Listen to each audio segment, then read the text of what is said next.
Tonight's WFA Pro Game of the Week is presented by our premier partners, Aid Nation and Pam Health.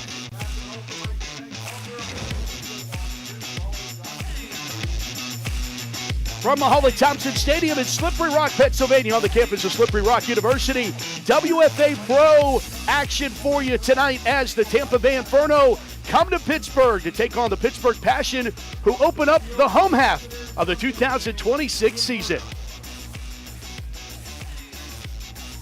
And welcome inside the broadcast booth, everybody. I am Matt Fargo, joined alongside Demi McDermott. Susie Cool will join us in just a little bit. Well, we're already to the midway point of the WFA season. Hard to believe. And then again, it's not hard to believe because we haven't seen the Pittsburgh Passion here at home to this point of the season. But they're 3-0 entering the stretch run, and they got 3 games, Damon, in the regular season that will all be here at home. Yeah, and I mean, they've passed every single test. After a disappointing end of last year, one of the perennial powers always in the WFA, you are now ranked second or first every single week in the power rankings. They've passed every single test, one close thriller win and the other 2 blowouts for the Pittsburgh Passion. Let's catch you up on how this 2026 season has played out to this point as we take a look at what the Passion have done on the road. We start in Tampa.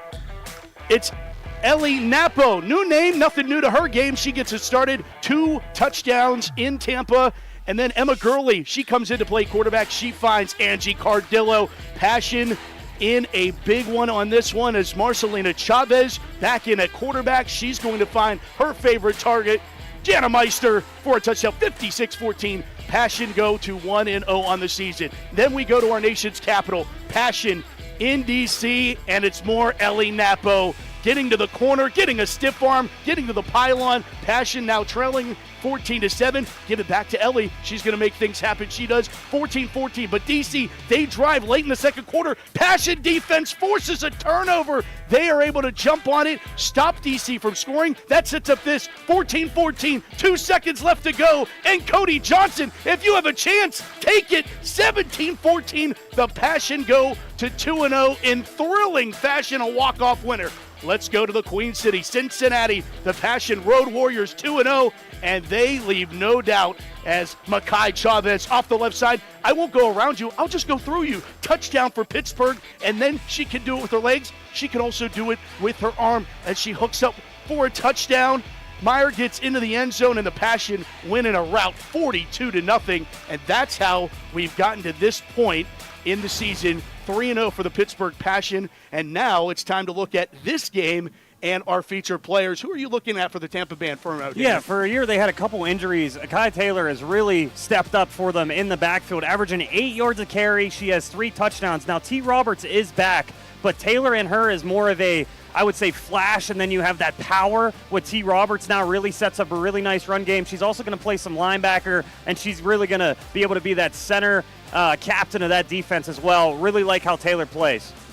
All right, on the Pittsburgh side of things, it's a plethora. We just saw how good this offense is. Who are you deciding to go with? I think for now we're going to go with Ellie Napo. It could have been Marcelina Chavez. It could have been so many people on the Pittsburgh Passion, but last week being honorable mention, Offensive Player of the Week with 172 yards, scored twice. She's done everything right this season, fully healthy this year too, and you can tell that burst is back, and the way she's cut back in the middle of the field a lot this year and made some plays, it just takes off a lot off of Chavez when they run those options. She can give it to Napo, and she's done a really good job so far this season.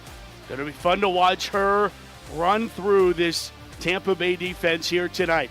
Third member of our crew is Susie Cool, down on the sidelines, ready for another season of Pittsburgh Passion football. She got a chance to catch up with the coaches. Let's hear what they had to say. Much, Matt. We are here with our Coaches Corner like we do every single season, presented by Aid Nation and co-head coaches Teresa Kahn, Lisa Horton. Joining me here today, Coach T, let's start with you. Someone newly named to the ownership this season, Mr. John Stunda. How has he helped further forge the relationship between the team and the organization as a whole? John's an amazing man. He was a great friend of Dana and Doc Harris and of course, Franco. And we're just so blessed to have him.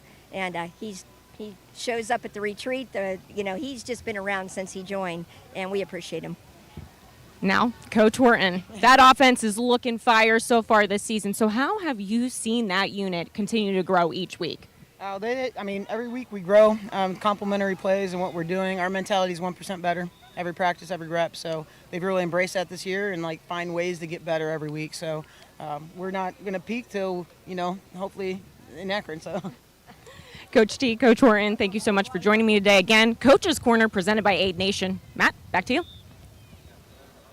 Susie, thank you. And now time for the Pam Health Keys to the Game. Damon, how do you get a win here tonight at home in the home opener? Yeah, let's go with the underdog first. You come up here and travel up here first. You got to establish that pass game. We talked about how good their run game is, but when you're facing Pittsburgh, they're going to put 8, 9 women in the box. You got to get over top of that defense. And then secondly, when you're the underdog, you got to create as many explosive plays you can, some trick plays early and often. And then for the Pittsburgh Passion, they've done so many things so well this year, but up front, offensive, defensive line, they're going to dominate like usual, win that line of scrimmage battle. And then lastly, when you are the favorite in a game like this, just limit mistakes. Chavez has not thrown an interception this year. You do not want to be the first interception tonight, and you want no fumbles as well, and you're probably going to win this game if everything goes your way. This is a sisterly rivalry. Of course, the owner of the Tampa Bay Inferno, a part of the Pittsburgh Passion family, Jen Moody, and the Pittsburgh Passion. And now it will be the Passion and Inferno going at it when we come back. Kickoff on the back half of this break.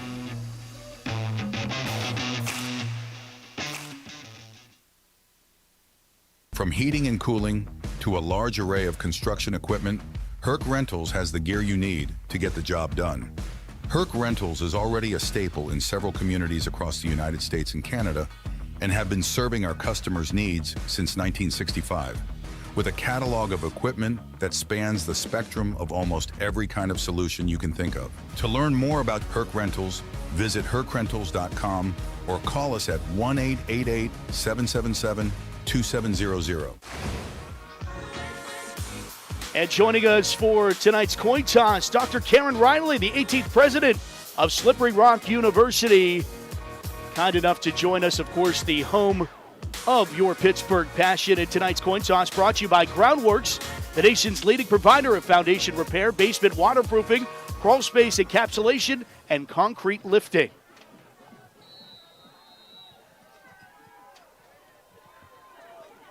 And we are ready to go as Tampa has it teed up to Pittsburgh. Pittsburgh won the toss. They want to touch the football first. It's Danasha Harris on the return after bobbling it across the 25 to the 27. And that's where the Pittsburgh Passion offense, and they've been clicking, Damon, led, of course, by quarterback Makai Chavez. And as impressive as this Pittsburgh Passion offense is, it really starts with her and her dual threat ability. Yeah, I mean, at any time when you haven't thrown an interception yet, we're now in the 4th game of the year, 4 touchdowns. She's completed 65% of her passes, one of the best completion percentages in the whole entire league, and she also has 244 yards on the ground. I think this year, with how good this run game's been, she hasn't had to pull it every single time like in years past, but still, anytime the ball is in her hands, she is so dangerous. Chavez with Napo as Chavez goes under center. We'll hand it off to Ellison Napo off the left side. Sidesteps a tackler here to the near side. Numbers. Napo escorted out of bounds. And Ellie starts off the night where she has left off as being one of the premier running backs, not for the just Pittsburgh Passion, but the entire WFA. Yeah, it is amazing to watch. Every single run, she's going to break 1 or 2 tackles. It's funny. She's averaging 11 yards a carry, so right there, that's actually worse than her average so far this season. But every single time she gets it, she could take it to the house. Give her 8 yards, second down, 2 from the 35. Shotgun now, play action, and Chavez keeps off the right side this time. Chavez has blockers. There goes Makai Chavez down the far boundary, and she will not be caught. She'll go into the end zone for a Pittsburgh Passion touchdown.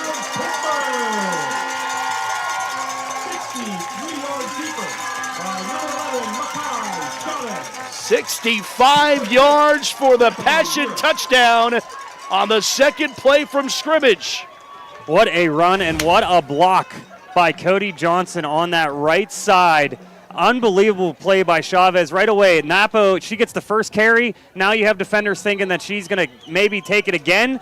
Chavez pulls. Easy quarterback keeper for the first touchdown of the season here at Slippery Rock. That's the way to start it off. Here's the extra point. Lizzie Martz doing the extra kick duties. And they are through the poles and good. 14-16 to go here in the first. Passion, don't waste any time. They get on the board first, 7-0. They lead Tampa here on the WSN and Sportsnet Pittsburgh.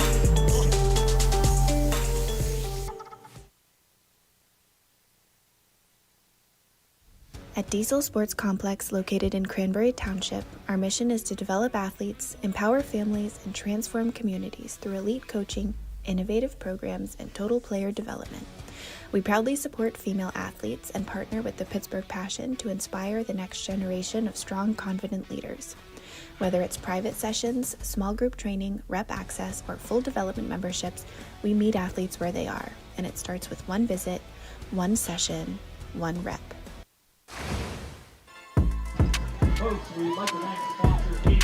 A two-play, 73-yard drive, 65-yard run by Makai Chavez has Pittsburgh quickly in front, 7-0 over Tampa.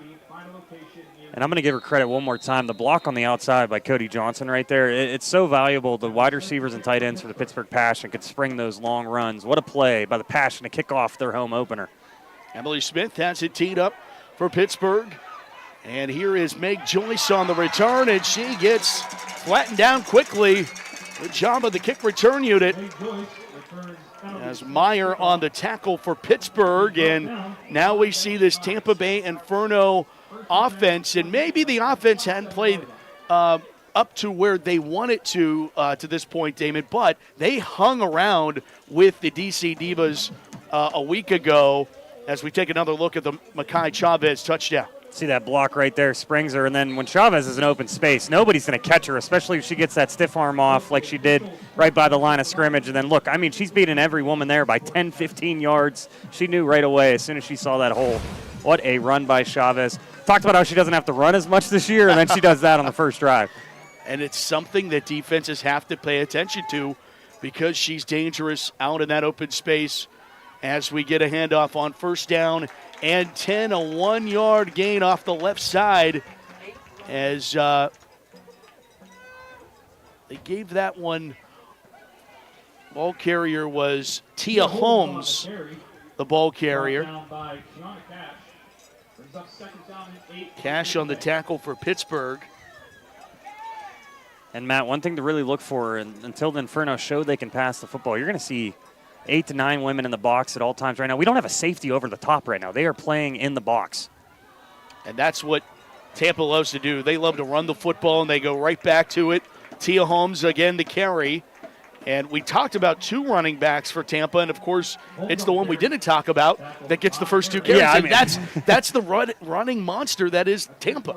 Yeah, and I mean, this year I think T's playing a little bit more of that fullback role, so maybe not as many carries. And then Taylor did such a good job while everybody else was kind of hurt. But maybe just trying to keep everybody fresh because they know they're going to run the ball. If I'm them, they're trying to keep the ball out of Makai Chavez's hand as much as you can. You're going to run the ball 40, 50 times this game. First down, they pick it up from the 39-yard line, I formation. A pitch left as they go to Taylor for the first time. In the corner, Pittsburgh is all over it.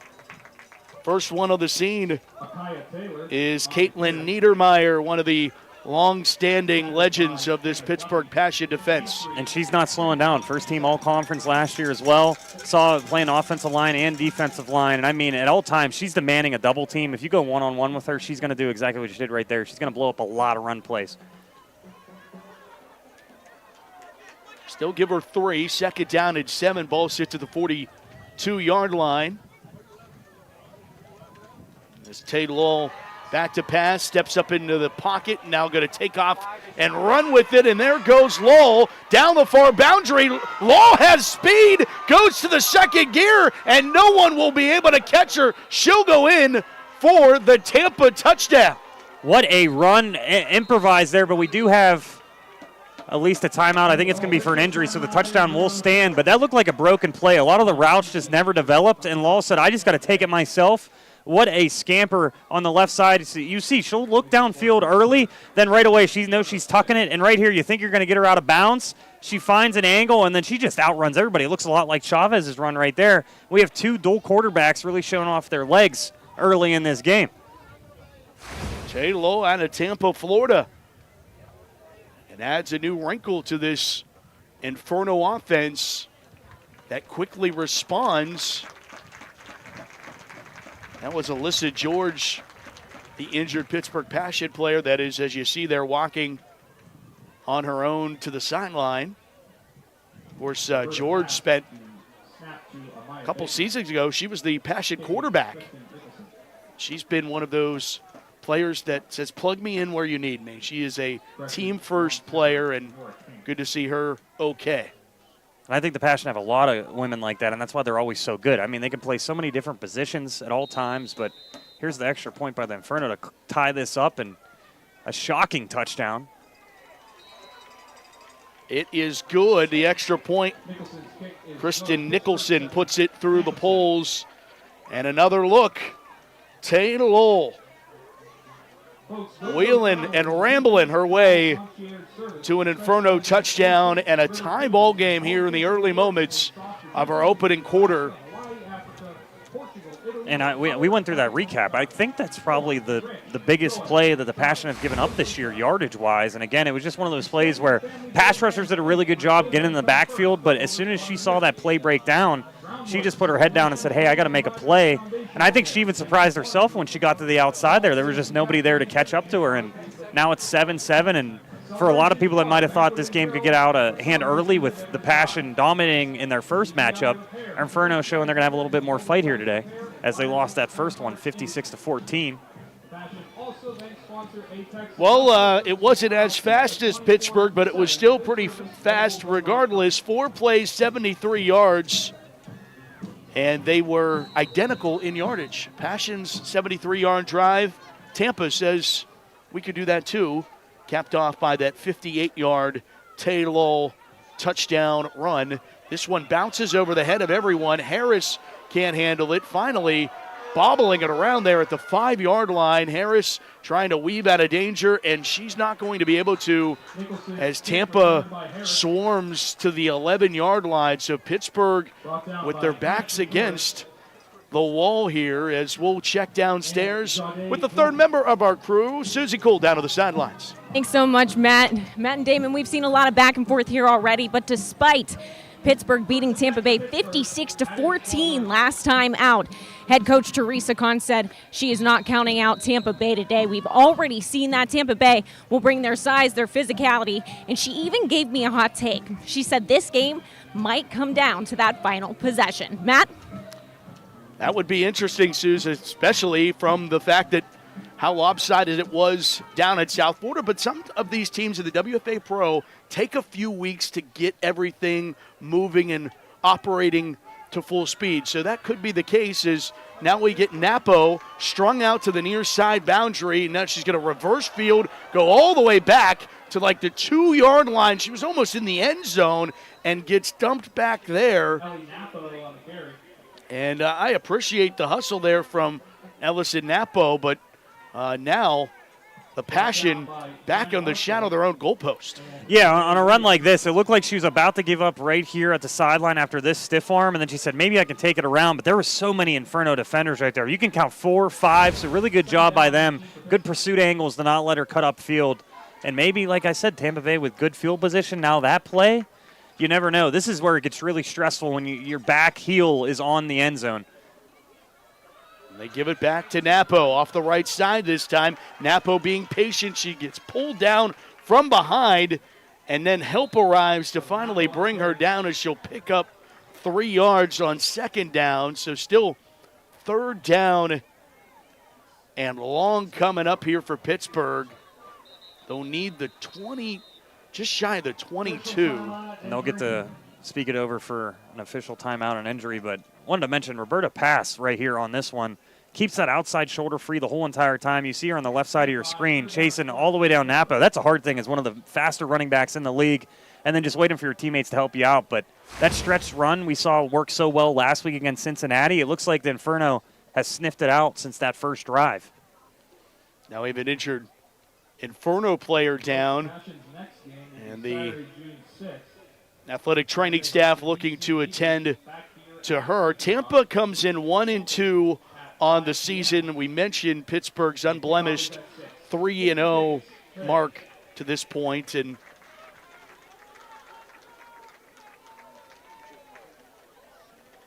as Meg Joyce is the injured player, she's one of the all-conference year in and year out for this in Tampa Bay Inferno, one of the all-time great wide receivers in the WFA Pro. She leads the team in receiving yards, a little bit lower than what she's used to at this time of year with the pass game. Not clicking just yet for the Inferno, but really good defensive piece too, so you hope she can come back in this game. 3rd down, 14 for Pittsburgh. Chavez rolls near side, has time, throws, and it goes incomplete, intended for Jana Meister. Looks like that might have been tipped. It's also windy up here today in Slippery Rock. And right there, Chavez loves getting on that bootleg and then setting her shoulders and look like a pass that she could have completed. But again, on a replay, maybe we'll see a tip there or just here. We'll see it right here. Rolls out to the left. No tip. It looks like she just didn't get a good grip on the football there. You usually don't see that out of Chavez. Again, completing 65% of her passes, but it's going to be an early punt for the Passion. And Matt, when you're a punter, you do not like being in your own end zone. So this is where it gets a little bit uncomfortable as well. And then Inferno, we talked about splash plays. A block punt right here could flip this whole game on its head. It's Cody Johnson to punt for Pittsburgh. And it will take a Tampa bounce. And then, for whatever reason, Tampa was trying to go after the football there for a moment. But either way, Pittsburgh downs the punt. Tampa's going to have great field position at the Pittsburgh 35-yard line, 34-yard line, depending on the spot. And with a 7-7 ball game, and now Pittsburgh's defense that has been rock solid. They pitched a shutout last week against Cincinnati, and then they only allowed 14 points apiece between Tampa and D.C. in the first 2 weeks of the season. So they're looking to lock this down, and for as much as the offense has scored this season, they've also relied heavily on the defense to lock things down. Talk about defense in the WFA this year. They've only given up 9 points per game, and they're 4th. The Vixen only given up 8. War's given up 7, and the Wildcats have only given up 5. So really good defense, but it's unbelievable how defense has been played across the league so far this year. Great point. Lowell hands off left side. That goes back to Tia Holmes. Shea Rutland on the carry, tackled by Haley Coomer. Beg your pardon, Shea Rutland got the carry. They're keeping the running backs fresh. I mean, we've seen 4 That's the already. 4th one, yep.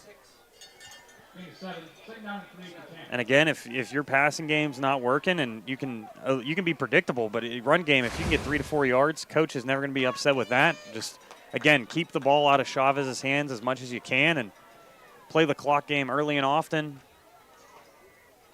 Motion on 2nd down and 3. They go back to the ground game. And off the right side, it's Taylor fighting her way for 1st down yardage. And now we've seen the legs of Law as well. It's just like the Passion offense. You have no idea who's going to carry the football half the time because you have so many talented women in the backfield. And again, if you can make it 2nd and 3rd and manageable, just keep running the ball on 1st down and getting 4 yards. It's going to make it way easier here today.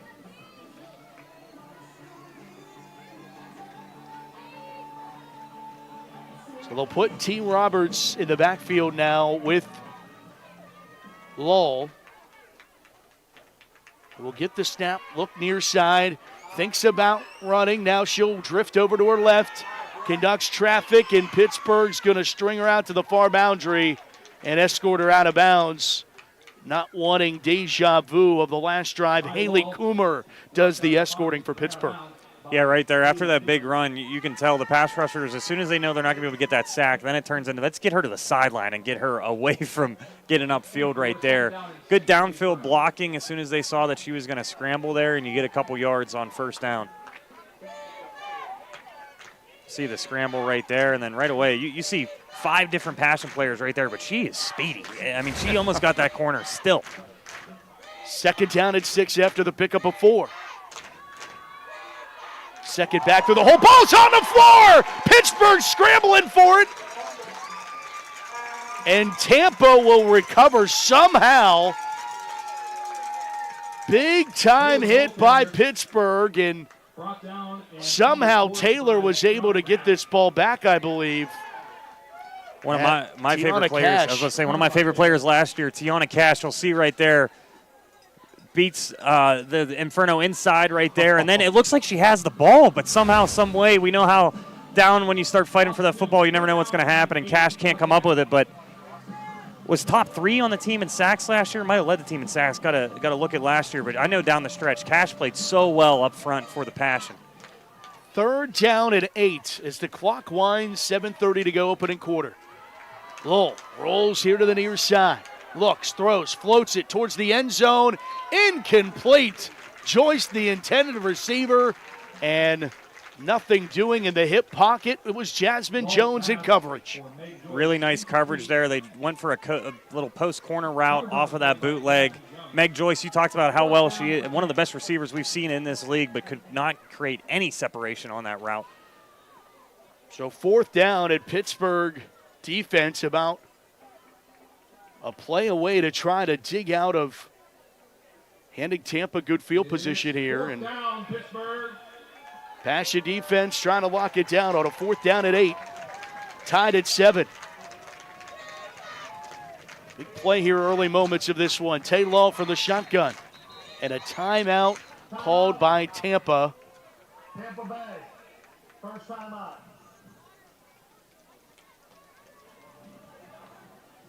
As Tampa talks it over. Represents American pride and innovative spirit. Going to take another look at what Pittsburgh almost got in this turnover. Aerial look at this fumble. Cash got her right with that right hand, and it looks like she falls on it. Oh, but I think that's Taylor. Did a really good job at almost ripping it away from Cash. Thought she had it in her arm, and then she looked up at the sky and said, I don't got the football anymore. But a really nice play. And now, Matt, I mean, it's only the first quarter. This feels like a huge, huge possession for the Inferno. You get really good field position off that kickoff. Then you cause a punt that you get the ball at the 34-yard line. You got 8 yards here to keep this drive going. And for the Passion, again, they've had pretty much every single person in the box here. They're going to dare Inferno here to pass over top of them and kind of prove that you're not going to run the football most of this game. So right here comes a chess match. You might see an all-out blitz from the Passion, or you could see them maybe all lining up the line of scrimmage and then they drop back because it's 4th and 8. So it's going to be fun to watch what the Passion really do as soon as this ball was snapped. Shotgun once again, 4th down at 8. It's Holmes to the left of Tall. Back to pass. Lowell looks. Near side. Throws to Joyce. Caught! And she hangs on for a 1st down. Meg Joyce paid for it. Took a lick. But a perfectly placed football by Tay Lowell to Meg Joyce, and it's 1st and goal, Tampa. What a way to hang on to that football. You see Harris right there, one of the best safeties in the entire league. And she knew that she wanted to pick this off. She couldn't, so she gets to Joyce, and look at that hit. That's Pittsburgh football right there, but great job by Joyce to hang on. And now a huge red zone opportunity for the Inferno. Only 2 yards to go with this running attack. You could get it to T. Roberts right up the middle with a fullback dive here. Yeah, which running back's going to get it in the stable? Or Lowell could just take it on a bootleg. They go fullback dive with it to Holmes. Holmes thinks she's in, and she is. Touchdown from the official. Tia Holmes is into the end zone, and Tampa has taken the lead in Pittsburgh here in the 1st quarter. What a drive for the Inferno. Anytime you can execute on 4th down, what a pass by Lowell. We said they're going to have to prove they can throw the football. They do right there on a huge play. And then it's just big on big up front, fullback dive. Passion to do a really good job filling up that lane, but good job to keep your legs going, and a touchdown for the Inferno. Kristen Nicholson, her 2nd PAT of the evening. Snap, hold, kick, work. 6:16 to go in the 1st quarter of our WFA Pro Game of the Week. Turning out to be that so far. Tampa leads Pittsburgh. Come back with us on the AWSN and Sportsnet Pittsburgh.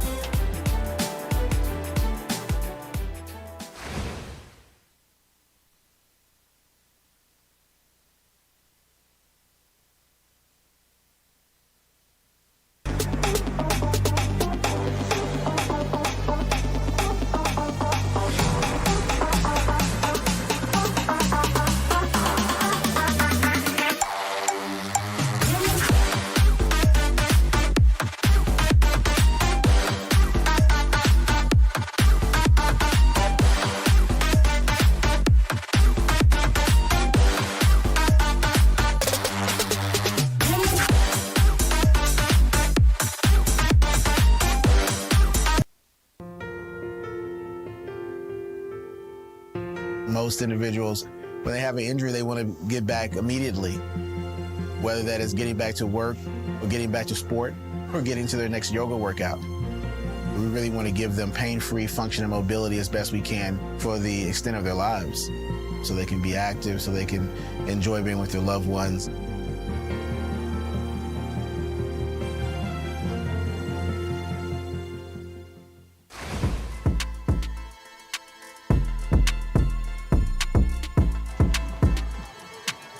First quarter of Pittsburgh Passion Football brought to you by A Nation. Hydration, everybody, every day.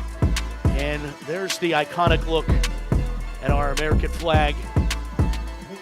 250 years coming up. Love that drone shot of that flag. Oh, the whole entire campus up here and having the American flag. That one's a squib kick. That might go to bounds. And it will. So Pittsburgh going to get good field position. I think Tampa was starting to get onto something and said, hey, if we can squib this down there and make it difficult for Pittsburgh to corral, which it was the last time. We know how good Harris is returning kicks and punts, but those first couple squibs just kept going over her head there. First time playing at Slippery Rock this year, the turf maybe, you know. On Tampa, the ball replaces the 35-yard line, first down. You heard the man. He's got a little Yinzer accent at the end of that dan. Kick out of bounds. Kick out of bounds, first down.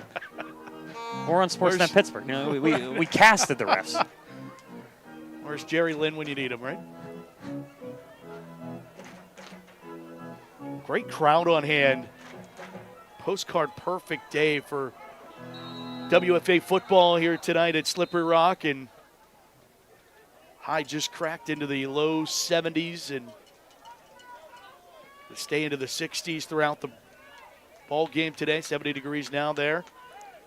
Matt, honestly, this crowd looks a lot like the playoff crowd. I think a lot of people are very happy with the passion back here at Slippery Rock and love when the locals support them as well. And I mean, if we get this crowd for all the games, it's going to be an exciting year, especially 3-0. But right now, this is a huge drive down a touchdown and almost a fumble. It is going to be a fumble. Yep.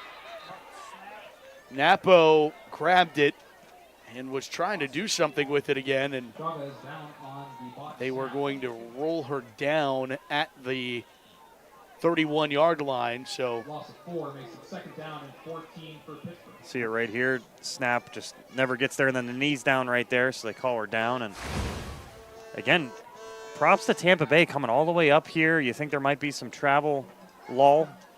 Not their quarterback. And right now, they are playing well on all three sides of the football, offense, defense, and special teams. In motion back into the slot. Chavez back to pass. Off the hands of Cardillo and incomplete. Trying to hit Angie on the near side.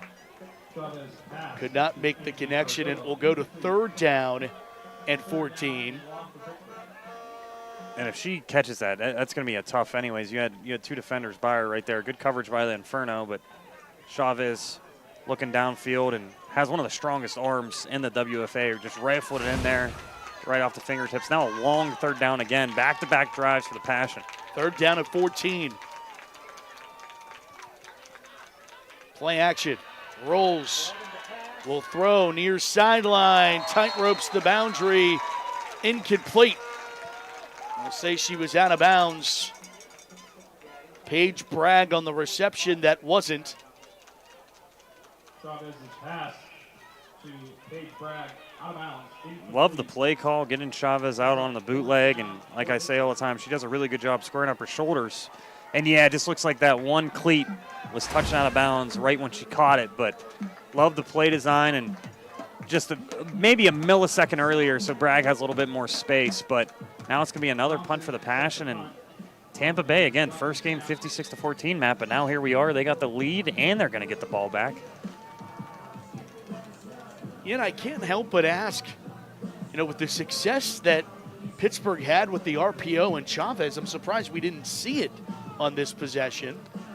Yeah, again, I think one thing Inferno's doing really good is a lot of their first downs, they're just getting 5-6 yards on the ground. And for the Passion, it's just, there's been some miscues right there. You had a fumble, it's 2nd and 14. It makes the whole drive completely out of schedule. Johnson gets a boot into this one. Fielded at the 31-yard line. It's Amaya Baker. And not bad punt return coverage for Pittsburgh as Tampa gets the football first down at 10 at the 44-yard line as the Inferno go back to work with the 14-7 lead. 5:11 to go in our opening frame. Now, something interesting to look at, though, Matt, this year is the Inferno are 5th in offense, so they haven't been getting enough yards. They get 308, 19 first downs, but it's been the red zone. And today, they've done really well in the red zone with that 4th and long conversion. So the Inferno, like Teresa Kahn was telling Susie, is that they're a really competitive team. They've done a lot of things well this year, just a couple mistakes, and it seems like so far, at least in this game, their offense has figured out some of those mistakes they had early on.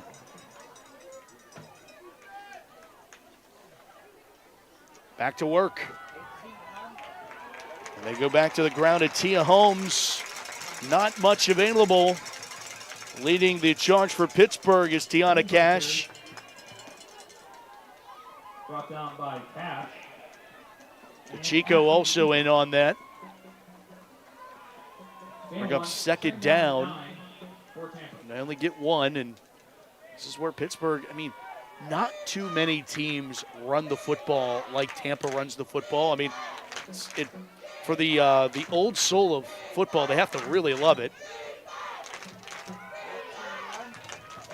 They go back to Holmes off the left side and maybe another yard. Pittsburgh's locking it down here. If there's any team that can compete against the run game with them, it is. We have the 2 top rushing teams in the league this week.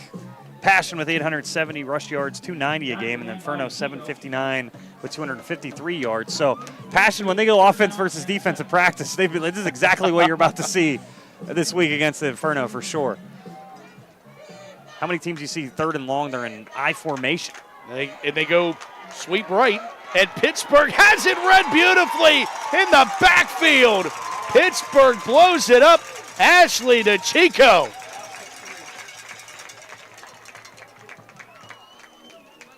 What a great play for the Passion, and now the Inferno look like they will punt. They were at least thinking about it if they were going to go for it, but here comes the punt team. And for the Inferno there, I think they're doing a lot of really good things, but Matt, when you're an underdog in this game, to me that just seemed like a little bit of a safer call when you're at that 45-yard line. Would have loved to see another pass maybe to Joyce there, or some kind of play that just, the Passion knew right away that it was going to be a stretch to the right, and you just got to execute, which they did. Punt unit out. Kristen Nicholson in punt formation for the Inferno to return the favor back to Pittsburgh, and Chico almost got a hand on it. I can't believe, I don't know if we're going to have a shot of this, but my goodness, it would have been so close. I think she might, we're going to see it on the replay, she might have got a tip on it just because the spin of the ball looks so awkward. See it right here. She at least gets a fingertip on it. It's close. If anything, she definitely affected how far that punt was going to go for how rushed it was. And now pretty good field position again for the Passion, starting at the 36-yard line. Trailing by 7, 3:03 to go. Our WFA Pro Game of the Week. Happy to have you on to the All Women's Sports Network. Wherever you are watching this, our rebroadcast on Sportsnet Pittsburgh, across the Pittsburgh Passion Television Network, alongside Damon McDermott, Matt Fargo with you, Susie Cools down on the sidelines, our JRM video production crew bringing you the sights and sounds of this one. We got headshots this year, man. How about it? Napo gets the carry and picks up 3, and it's also awkward. The Passion were road warriors for the beginning part of the season, now going to try to hold down home turf for the remainder of the regular season, trying to go to the screen pass, and Cody Johnson can't haul it in. It goes incomplete. It will be 3rd down. And there could be some jitters. You got a really nice home crowd here. You're ranked 2nd right now in the power rankings for the week. Most of the weeks it was 1st, so you never know. But if there's anything with a championship type thing like the Passion, you got to think they're going to figure it out at some point in this game. Matt, I remember last year there was a couple slow first halves, and then they would come out in the second half and dominate. So here's a big third down. You'd feel way better if you can get a couple first downs in this drive at least.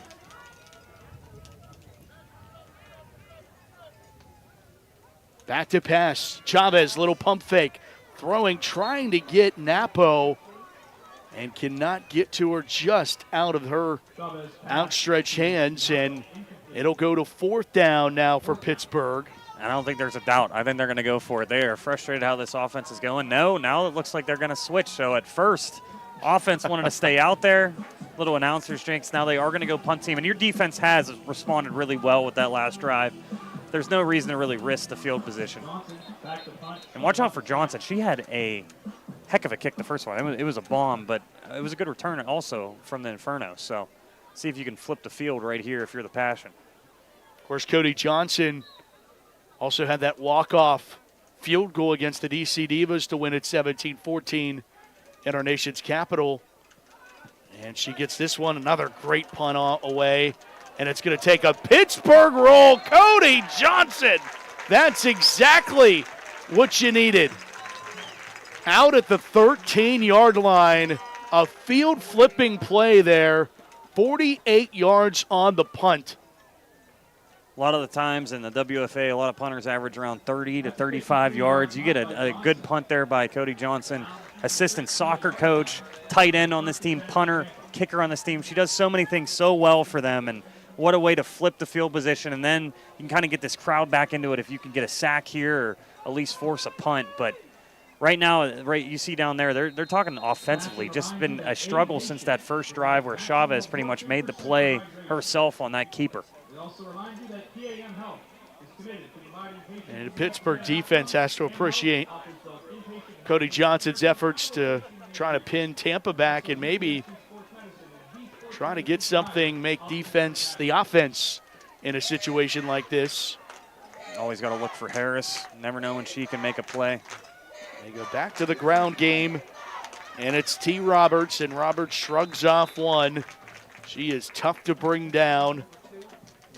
You mentioned in pregame, T. Roberts has given them trouble for years. And right there, it looked like they were going to get 3 yards in the backfield. But watch this stiff arm by T. Roberts. So hard to bring down one-on-one.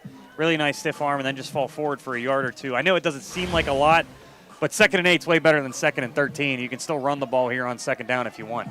And a Duffy on the tackle for Pittsburgh. After that 2-yard pickup, 2nd down and 8 for the Inferno. Back to Roberts. She squeezes through across the 20 to the 21-yard line, upended there. Roberts, the ball carrier. Pretty much the same down and distance of the last 3rd down for the Inferno. We'll see if they stick it on the run here. They went I form last time. I think shotgun, they've actually ran the ball really well so far in this game, though. And we haven't seen Lal take one herself in about 2 drives, too, so you might see a read option here, but nope, they're not listening to me. They're going right back to that I form we saw in the last drive. That's Roberts as the fullback. And she gets the call, and Roberts rumbles for an Inferno first down. Needed 2, got 5 across the 25 to the 27-yard line. With her being fully healthy now, at fullback too. I mean, she can throw a lot of really good blocks, but right here, you just give her a fullback dive, and then you have to be a linebacker and step up and hit T. Roberts. It's always going to be a tough day at the office when you see her coming through the 1 or the 0 hole right there. First down at 10 for Tampa as we wind down this opening quarter of our WFA Pro Game of the Week. Roberts off the left side. It's Ty Talbert actually getting the carry there and going the left side and picking up a yard. That's our 5th running back. The 5th running back, and she's a little shaken up, but she delivered a heck of a truck stick right there for only 1 yard, and looks like that's going to be our last play of the first quarter, Matt. It will come to an end. The first 15 here from Slippery Rock University. 14-7, Tampa Bay leads Pittsburgh. Passion trying to keep that unblemished record intact. Come back with us for quarter number 2 on AWSN and Sportsnet Pittsburgh.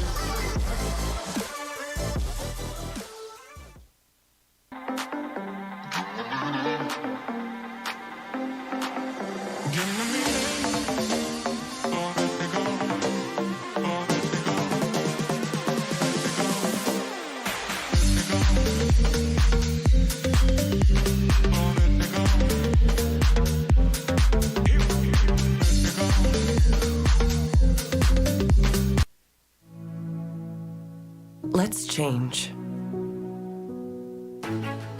Let's change the odds for the toughest infertility cases. Let's change survival rates for triple-negative breast cancer. Let's change outcomes for moms struggling with opioid addiction. Let's change the gender bias in medical research. Let's change the way the world treats women at McGeeWomens.org. At Diesel Sports Complex, we don't just train athletes, we build game changers. Located in Cranberry Township, our mission is to develop athletes, empower families, and transform communities through elite coaching, innovative programs, and total player development. We proudly support female athletes and partner with the Pittsburgh Passion to inspire the next generation of strong, confident leaders in sports and in life. Whether it's private sessions, small groups, rep access, or full development memberships, we meet athletes where they are and guide them and their families through the journey. This isn't just a facility, it's a movement, and it starts with one visit, one session, one rep. Learn more at dieselsportscomplex.com, where we're better today than yesterday.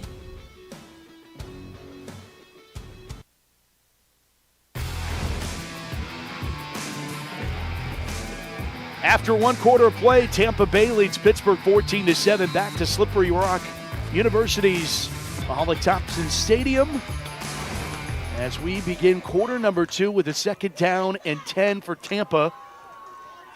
They flip it out on the right side to Taylor. She reverses field, and Pittsburgh has this one read well. Duffy and Hampton in on the stop for Pittsburgh. Third down upcoming, and not to make this more dramatic than it needs to be, Damon, but it's an important drive here for Pittsburgh's defense to get off the field, get the ball back to the offense, and try to knot this thing up and not drag it out. Yeah, especially on a 3rd and long on a team that has only completed one pass so far in this game. Now, it was a huge play to Meg Joyce, but if you could cause a punt here and let that offense get back on the field after having that really good opening drive, the last two have stalled out, really flipped the script in this game early. 3rd down and 6. Lowell, back to pass. Looks, has plenty of time. Now here comes some pressure. She'll float this one towards the sticks, and it's caught by Joyce somehow, but short of the first down marker. It will be 4th down at about 2 on the prayer that was thrown up by Tay Lowell. Tay Lowell's made a couple plays out of nothing, and this one right here, I thought she was throwing it out of bounds in the pocket. A little bit confused, but she saw Joyce downfield, and good job by Joyce to be able to catch that football. And now I think they're going to go for it, and they should. Again, you're the underdog in this game. You're up by 7. You got nothing to lose. Your run game's been good, and you only need a yard. Yeah, it's 4th and 1. Moved it up a yard. I formation, everybody in tight. And it's Roberts steamrolling for the first down. Roberts does something so well. She knows exactly she needs a yard right there, puts her head down, and nothing fancy. She's just going to fall forward and get 3 yards there for Tampa Bay. Tampa has one of those teams where you just rather see it played on natural grass in a pouring down rainstorm, just muddy, and it's just old school ball. Both of these teams, again, 1st and 2nd in rushing, and now maybe the Passion are going to take some notes in their next possession. They're just going to pound the football as well. 12:48 clock winds here in the second, and they give it back to T. Roberts, and Roberts gets 4 to the 42. Coomer makes the tackle. Yeah, these linebackers, Damon, you mentioned tall order and trying to bring down this, well, at this point, 5-headed running attack. And Law can keep it as well, but when Roberts gets it, you can tell everybody's like, oh, we got to bring her down again. Oh, my goodness. She runs so aggressively, and every single time she falls forward. Everybody, when I say that, I mean she'll get an extra 2 yards, just making sure she's never going to be the one receiving the hit. Back to pass, Lowell in trouble, going to take off and run with it. She spins out of danger and has the first down and goes down the near side boundary. Lowell finally will be chased out by Harris, but she takes it deeper into Pittsburgh territory as you thought she was going to be stopped for a minimal gain, and she hit the circle button. Yeah, right here. Really nice play, a little juke. When she senses the pass rush, there's that spin move as two passion players collide, and then her speed in the open field. We talk about Chavez so much, but Law in this game, it is unbelievable. As soon as she sees a lane, she'll get you 20 to 30 yards just like that, and just like her touchdown run earlier in this game. First down and 10. 41 yards on that run for Lowell. And it's first down and 10 for Tampa at the 21-yard line, and they keep it on the ground for Taylor. Now, Matt, they're in the red zone. This is where they have been struggling a little bit this year and why they're 1-3. Again, Tampa, to me, the eye test today, they look like one of the top teams in the league the way they're running the football. But the red zone, they've had some struggles, and this is where the passion, they could hold them to hopefully a field goal or a turnover on downs.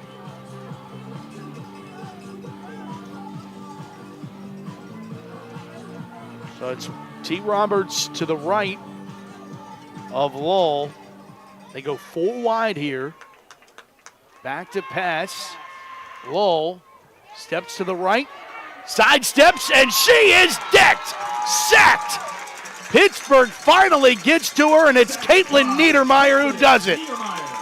She's been doing it for so many years for the passion. Really good job on the pursuit angle there. Not to fall for another juke move by Law.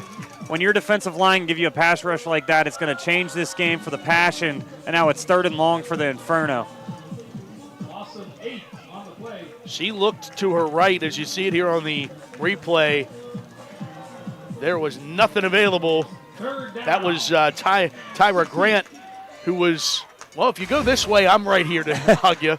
And then Caitlin Niedermeyer right up the middle. 3rd down, 16. Lowell rolls to her right. Pressure. Flips it ahead to Roberts. Roberts is able to push forward, get some of that lost yardage back inside the 20 to the 17-yard line, where it will be 4th down. But how about the shovel pass? Little old school shovel pass, and Lowell's really impressed me today. She's just making a lot of plays that look broken. Right there, just sees Roberts downfield. Good job by Roberts to keep looking back at her quarterback as well, and now it makes it at least 4th and manageable and not 4th and 16. And they're going to kick the field goal here.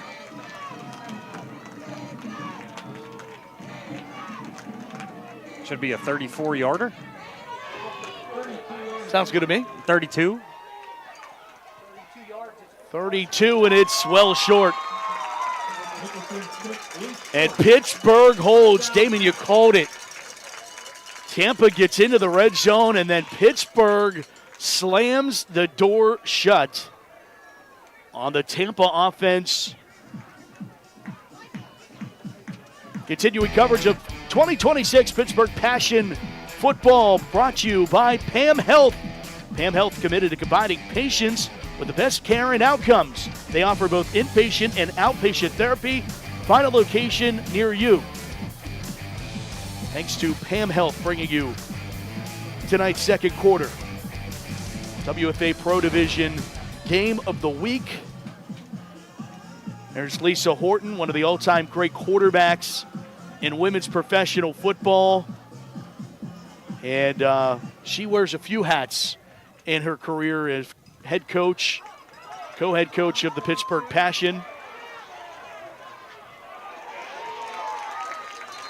As they go to Napo, and there's a lot more that Lisa Horton is doing in the coaching realm. And for more on that, let's go to Susie Cool.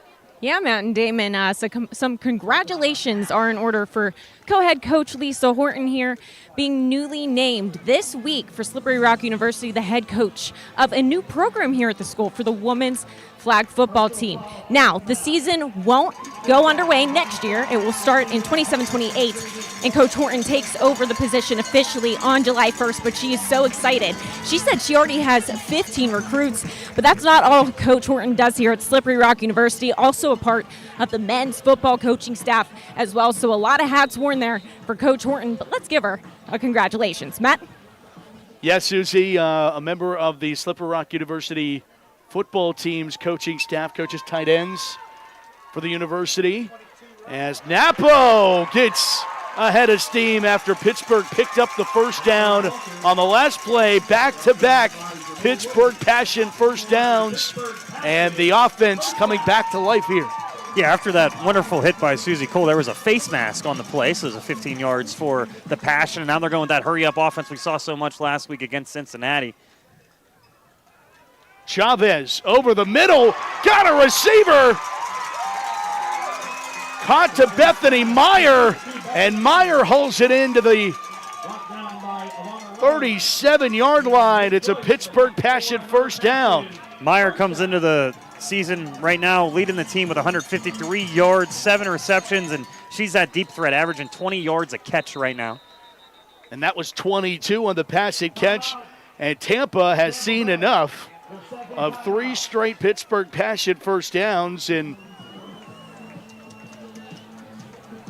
Lori Johnson, the head coach of Tampa, has called a timeout as we take another look at that aerial view of the catch by Meyer. And you see they've been trying to dial up a couple of those plays, and it just has not been working. But right there, really nice pitch and catch right there on the skinny post. And again, Meyer leading the team this year with receiving yards and has 3 touchdowns already this year. And Matt, as soon as Inferno finally saw that no huddle that the Passion loved to run so much last week, it gave Cincinnati a lot of fits. They said, all right, we got to take a timeout and kind of readdress how we're going to try to defend the Passion, because they didn't see that no huddle the first couple drives either. No, it definitely got Tampa out of sorts.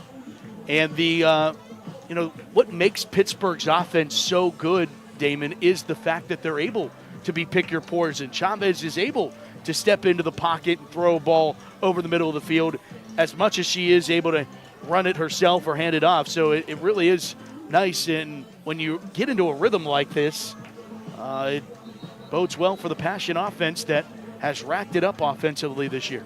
Yeah, and I think with 7:44, you probably got a chance to have the ball twice in this half before it's all said and done with. So right now, I think you can still run the ball with Napo as much as you would like. And then Chavez, we haven't seen her take one herself, but right now they're going to line up an I form. You might see that stretch run to the left side with Napo here. There it is. Napo going to try to push it to the left side, get stacked up. Gain of 3 on first down. If you're just dialing it in, 56-14, a Pittsburgh dominating win in Tampa to open up the 2026 season. And, sometimes with how short the season is, you remember tendencies and things like that going back to the film of just a month ago. 3rd and 7 here. Napo to the left and now to the right of Chavez. Chavez looks and overshoots Meister, incomplete. Another thing to note too, Matt, in any sport, week 1, you never know what you're going to get, and there's a lot you can learn from week 1. So again, Inferno playing really good defenses. Now we have a 4th and 7, and it seems like the Passion are at least going to debate on going for this, just like the last drive, and they are going to go for this. Chavez is going to stay on the field.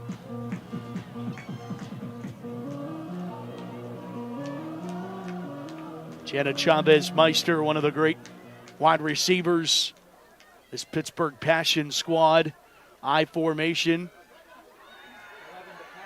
play action, throwing, and too tall for everybody, incomplete, and it's 4th down. And Chavez had pressure barreling down on her and might have caused that ball to sail high.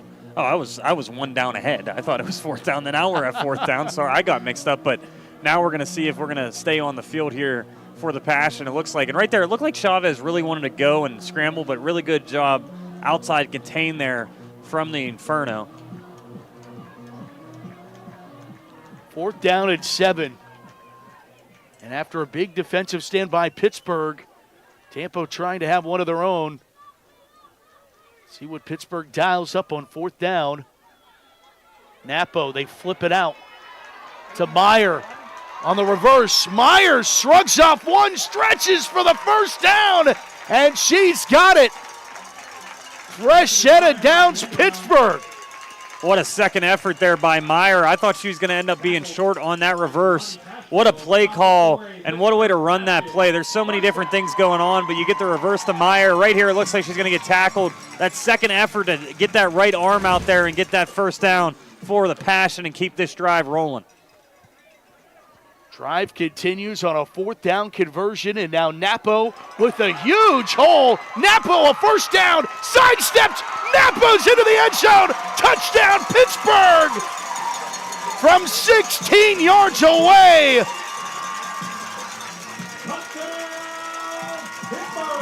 A Passion, a point away. See the run right here by Napo, making something out of nothing. You're already going to get 8 or 9 yards, but then you make 2 defenders miss right there with the sidestep. Gets to the outside. Nobody's going to catch up to her. There's a reason, Matt, why she's already over 500 yards for the season and one of the best running backs in the WFA.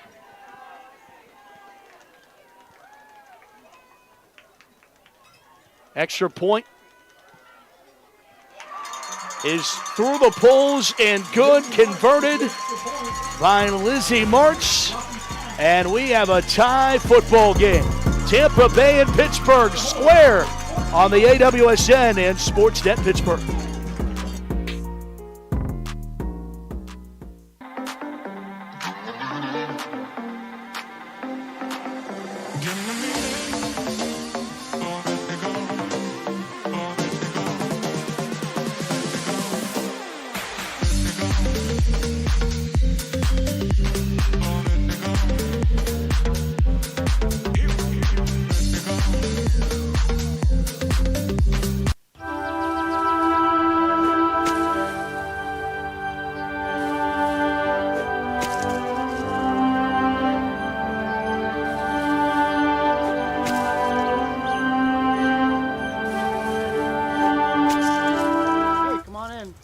Time for dinner.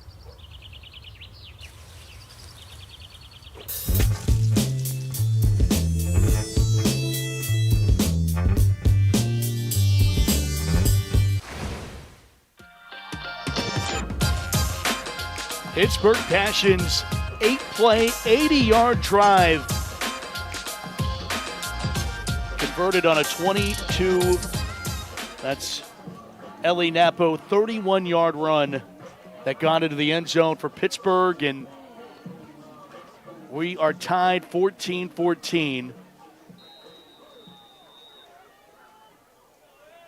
What a response by the Passion, and now same thing. Special teams here, if you can get a nice kickoff, can pin the Inferno back. This is Meg Joyce across the 30 and spun around and still doesn't want to go down. Man, no one on Tampa wants to go down easily. No, it really surprised me. Again, they're 1-3 on the season because you see all the talent on the field, but obviously turnovers and red zone offense, those things are so important in football, and those are the things they've been struggling with this year. But they're giving the Passion the best game so far, other than that thriller against the DC Divas that went down to the last second. So now with 5:28 to go, Pittsburgh defense, they have another stop in them. 1st and 10 for Tampa at its 35. Start the play clock, please. As Tampa's offense sets up shop, 1st and 10 for the 35-yard line.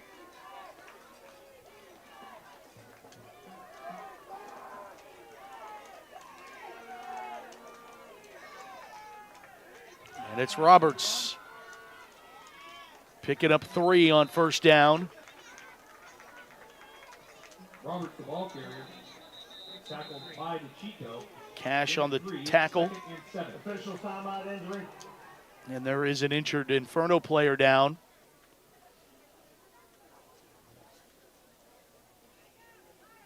Of course, mentioned it is a sisterly rivalry between these two. Jennifer Moody was a member of the Pittsburgh Passion's national championship team and one of the players on the really beginning stages of this franchise. And Jen took her talents to Tampa and created the Tampa Bay Inferno. And, it's such a rivalry based on respect. I know both of these franchises respect one another, and it's probably bittersweet from the Pittsburgh side of things, but when you put it between the white lines, they want to beat each other. Oh, Let's make absolutely. no doubt about that.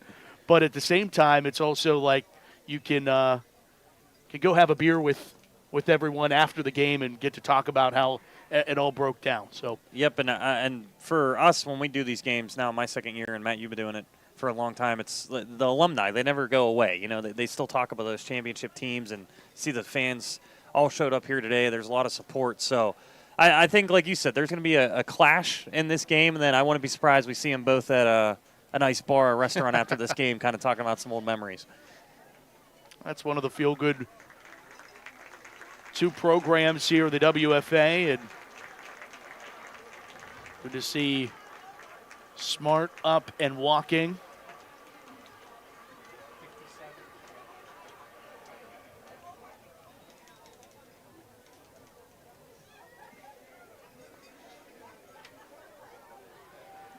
And that's second down coming up here. I was going to say that's an injury you don't want to see because the offensive line has been playing so well for the Inferno in this game, and seems like a huge drive here again. We every drive we say it's a huge drive, I feel like. But seriously, the Tampa, now that it's tied up, they were playing with so much momentum. But now if the Passion can force another punt and they can score before half, the Inferno are going to – what do we got to do to keep the lead in this game? Back to pass, throwing over to the far side and making the catch, but making the catch behind the line of scrimmage. And another Inferno as Akaya Taylor is now down. And we'll step aside as they tend to her. We'll be back tied at 14.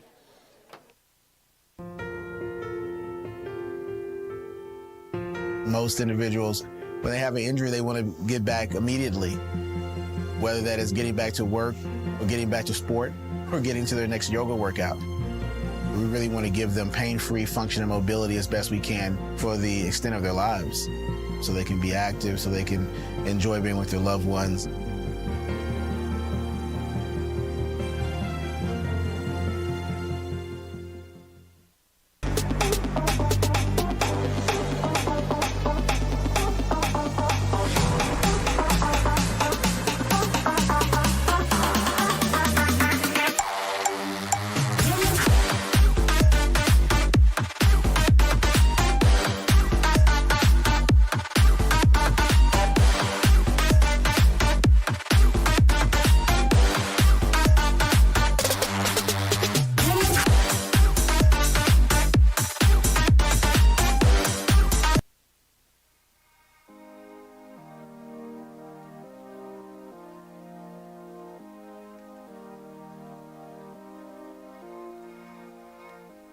Supportive.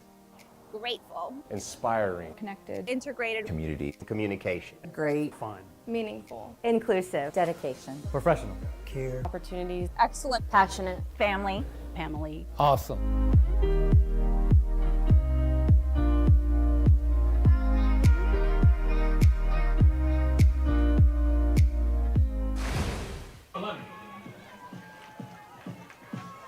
Good to see that Taylor is working out an injury on the sideline now. But Tampa has to focus up because it's 3rd down and 11. Back to pass is Law. Has time. Now rolls to her left. Here comes some pressure. She's chased from behind, and she will escape again and get the first down as she goes out of bounds. And again, Tay Law with nothing available, what seems like, and she's able to run around and make something happen, and it picks up a first down. Yeah, you see the pass rush. It's all going to the inside there. Good blocking on the outside. And then when it's one-on-one on the outside with Law, she's going to make at least one woman miss. And right there, she gets a huge first down for the Inferno. And if I'm the Passion at this point, I might be calling QB spies on 3rd and long because Law was making a lot of things happen with her feet early in this game.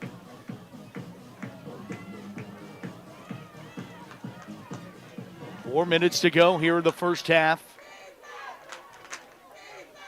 High snap, Law bobbled it, still loose, and she'll dive on it. And the second time in this first half that Tampa has a fumble in the backfield and they've been able to recover it. Pittsburgh has not been able to force the turnover that this defense is known for forcing. Again, the Inferno, they've done a lot of things well in this game, but you can see why they've lost some games they might have, or they shouldn't have this year, where you have some mistakes like that. Almost a turnover for the Passion that really need it, but now it's second and long again for the Inferno. Watch the blitz coming from the outside.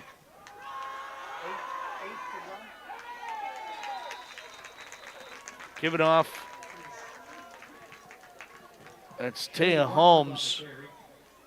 Brought down by Duffy. And Duffy on the stop for just now a third down and 11. So picked up some of that lost yardage. Jay Rutland, also part of this Tampa running attack. Let's pick your poison. You got Roberts. Taylor's back out there already. Good to see Taylor back out there because she's that third down back that can catch the ball in the backfield for the Inferno as well. Roberts the fullback. Taylor the tailback, dotting the I here. She'll get the call off the right side. Pitch left, lowers his shoulder, and will only get 3 to the 49 into Pittsburgh territory, where it will be fourth down. It looks like they're going to let this run down and then punt after the 2-minute warning.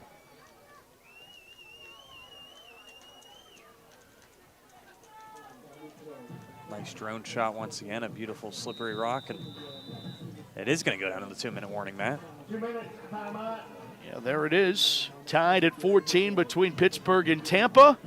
We'll go pay some bills as well. We'll be back. All Women's Sports Network bringing you this WFA Pro Game of the Week and on Sportsnet Pittsburgh. And we'll be back with more after this.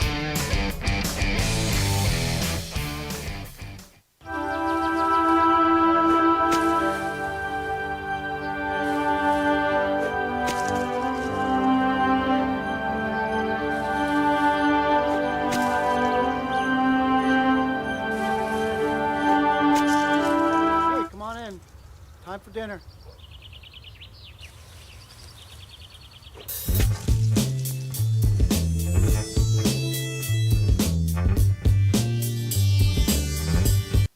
And as we can see,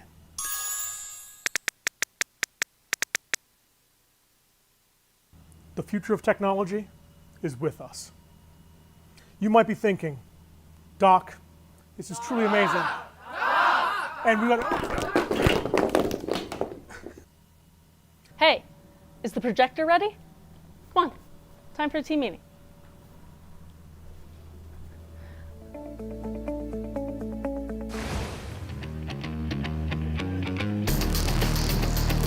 Fourth down and 8 with 2 minutes to play here in the first half.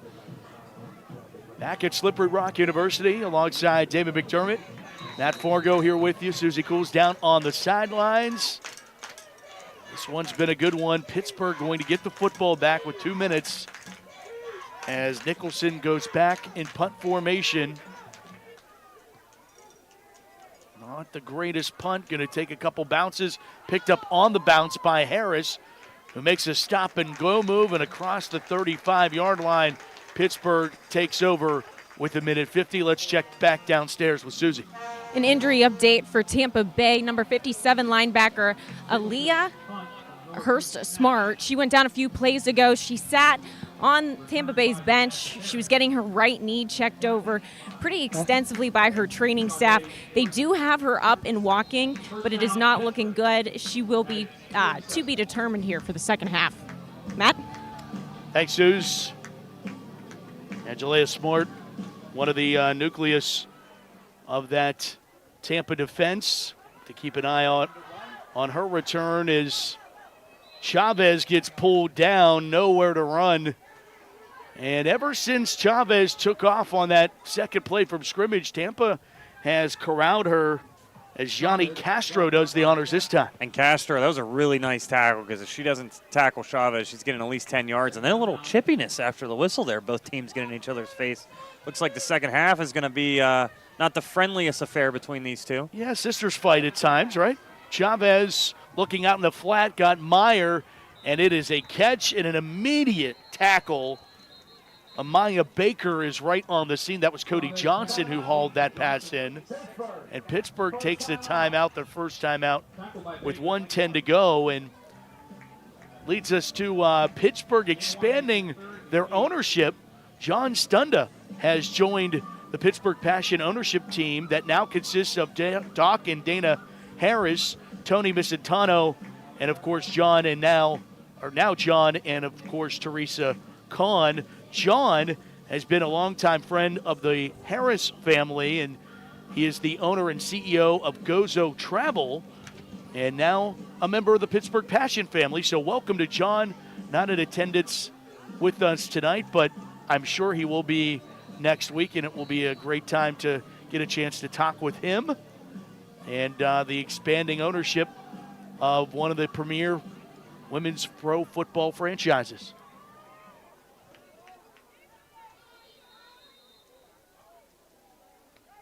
Third down and 8. Chavez steps up, throws over the middle, and had a receiver. Just could not make the connection with Chavez Meister.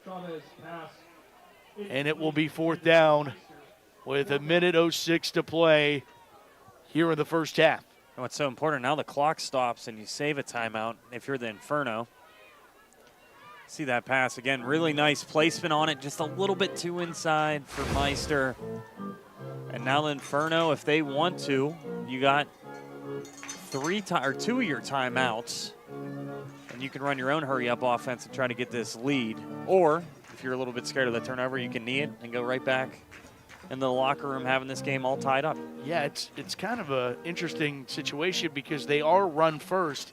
But those runs can end up being big-time splash plays pretty quickly, too. So you see it in the NFL and college all the time in WFA. It might be that first carry we see. If you get 7-8 yards, then you're like, okay, let's go. But if it's a 2-yard loss, you go, okay, we're just going to take this into half. There's Cody Johnson to punt it away. Had that great punt. This is going to go tipped. Received now by Baker. Baker trying to get blockers, and Alyssa George darted through and applied the lick. Great tackle.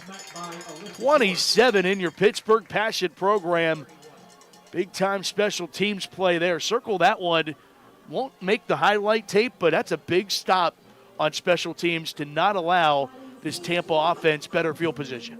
If you know us, we love the special teams tackles. We love shouting on special teams right there. No big plays on that punt return, and now the Inferno will have to go almost 70 yards if they want to have a touchdown at the end of this half. And again, it's going to be interesting to see, Matt, how they attack the situation. A team that loves to run the football. You could get a huge play on a run or maybe a play action pass. The Inferno got a couple different options here, but they got 53 seconds to try to make something happen and go into the locker room with a lead. 53 ticks to go here in the first half. And a handoff. Going to Taylor, and Taylor's bottled up after she picks up the 35 to the 36-yard line. Second down coming up. And somewhat of a hurry up. Quick to the line here for Tampa.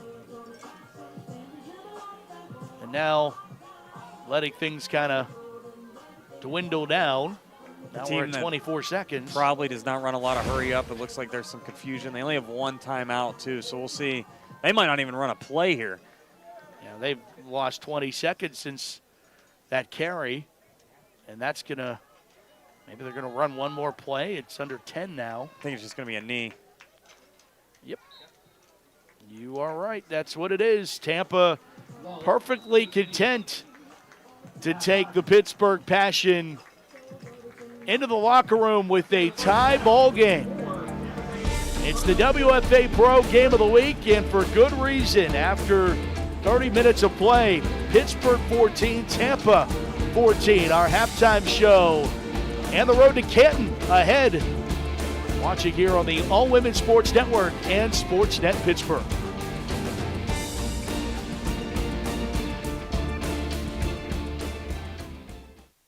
Miller's Mini Storage has the extra room you need. For more than 3 decades, our storage facility in Elizabeth, PA has offered secure, affordable, and accessible storage solutions. Miller's Mini Storage has you covered. Simply bring a lock and key and keep your items safe at our location.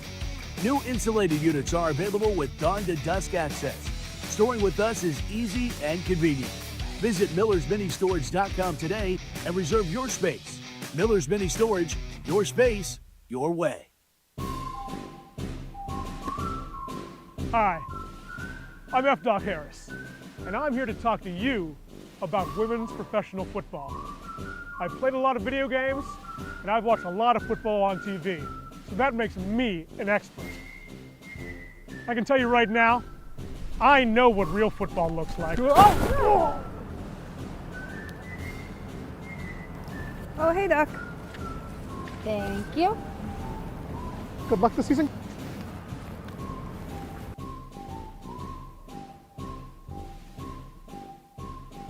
If you have a crack like this, well, you have a problem.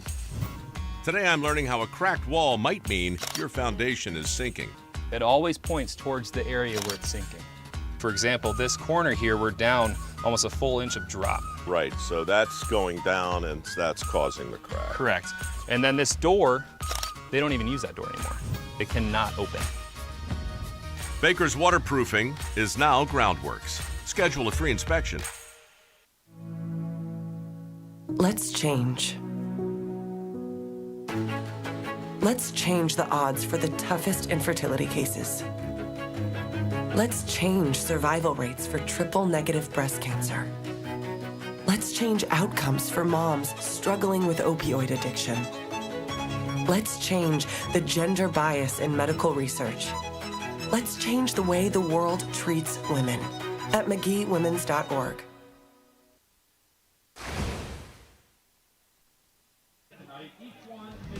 Halftime here at Slippery Rock, tied at 14 between Tampa and Pittsburgh in the WFA Pro Game of the Week.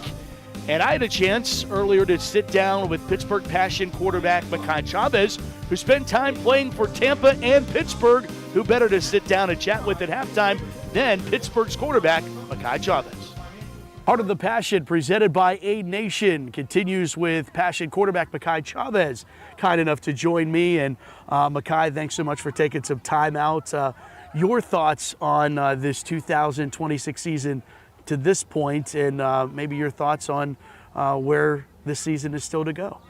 I think this is going to be a great season. I think it's already been a great season, especially with preseason.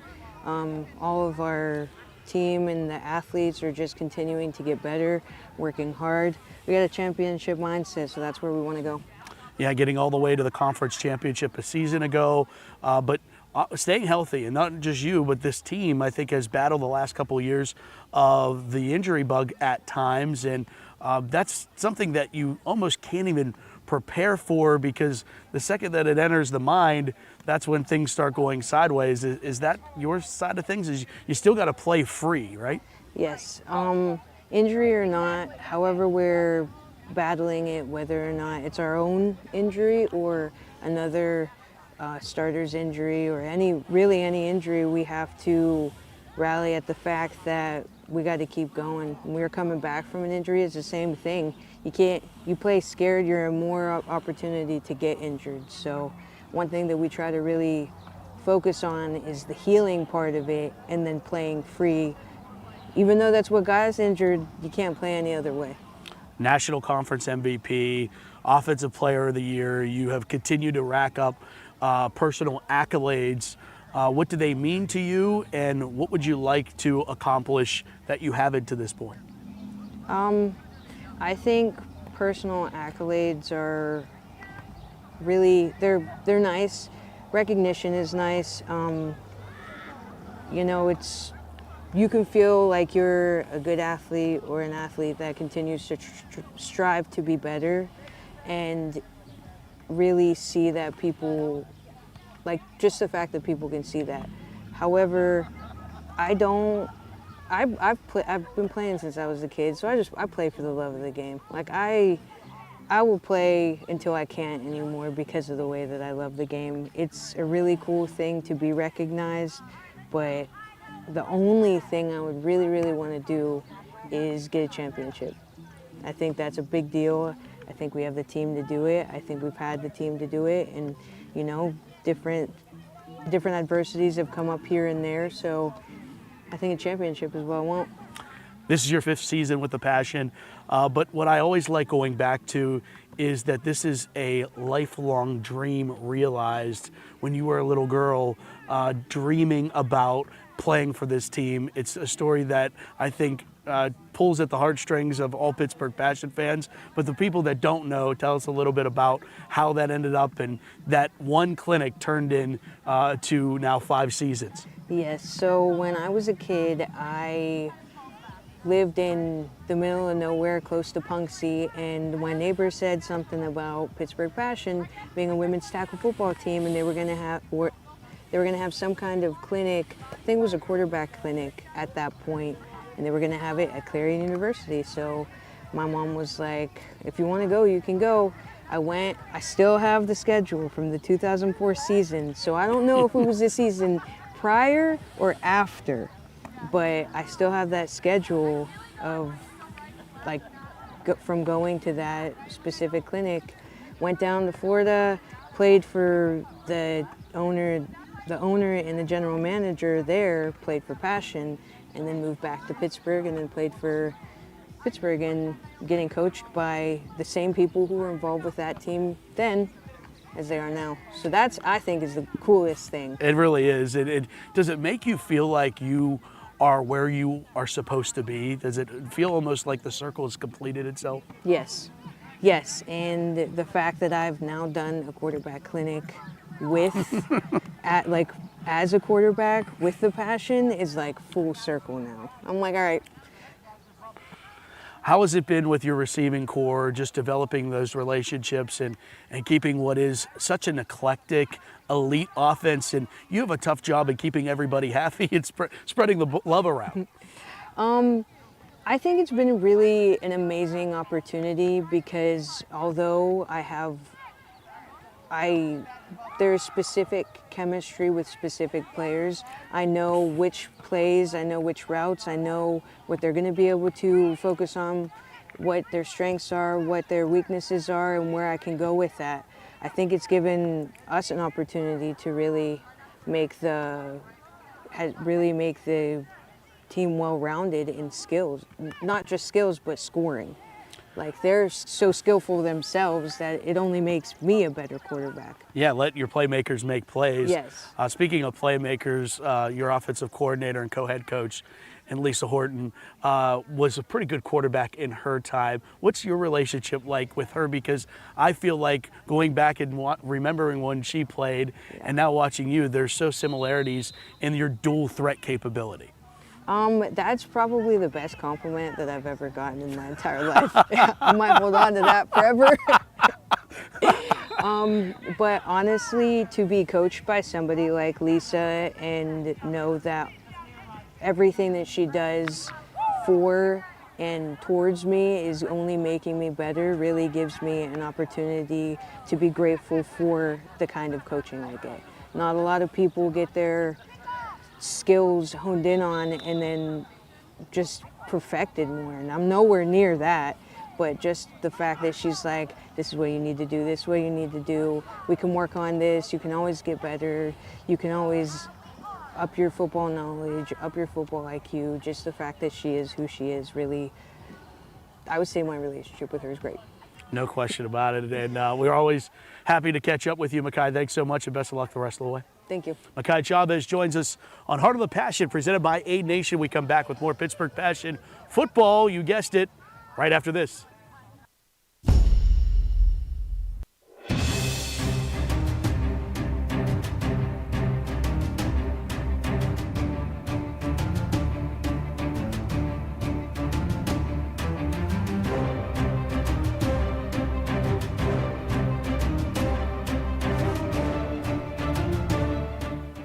Welcome Welcome to the Road to Canton Halftime Show. I'm Brian Sweeney, the voice of the Women's Football Alliance Pro Division National Championship game.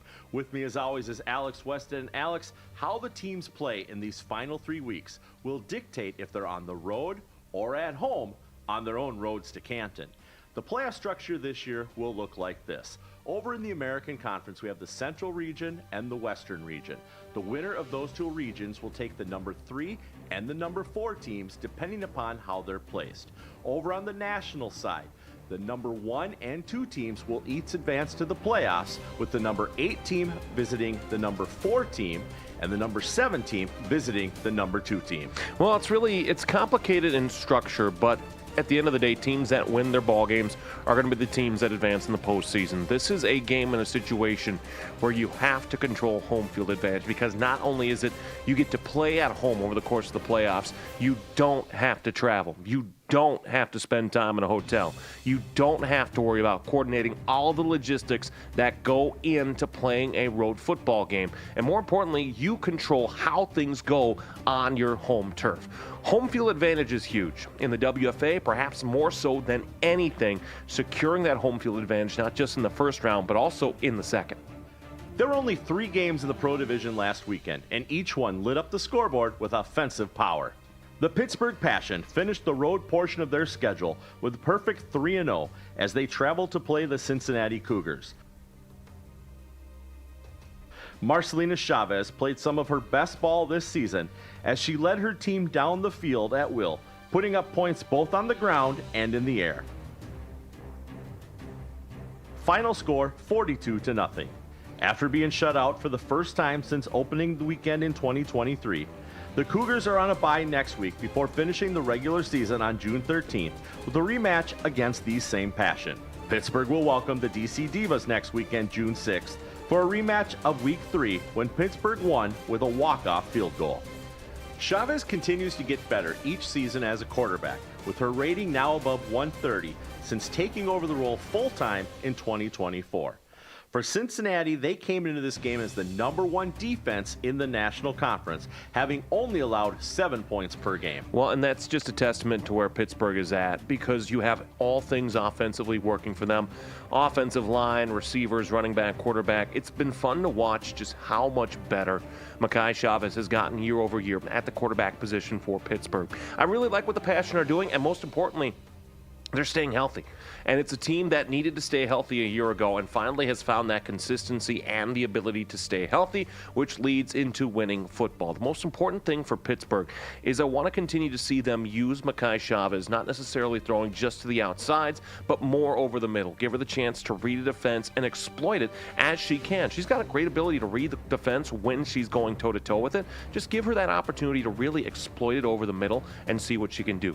For Cincinnati, this is a tough game because it does put them in a tough spot in terms of the Massey ratings, but I also look at the Cincinnati Cougars and say this is a tough out time and time again. You can look at it and say, okay, a year ago our result against Pittsburgh wasn't ideal. You could say this was probably worse, but you still have to recognize that Pittsburgh's a really darn good opponent. It's a good showing by Cincinnati nonetheless.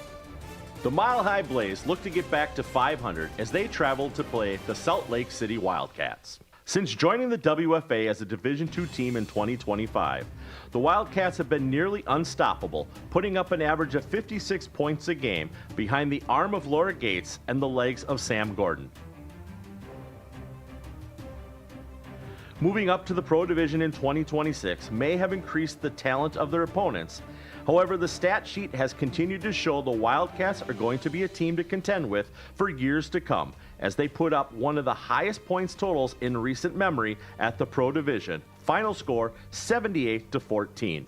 Next weekend, Mile High is on the road at the 0-4 Rocky Mountain Thundercats for a rematch of Week 1 when the Blaze came away with the win. The Wildcats are on a bye next weekend before finishing off the regular season on June 16th, hosting the 3-0 Cali War, a rematch of the game being played right now.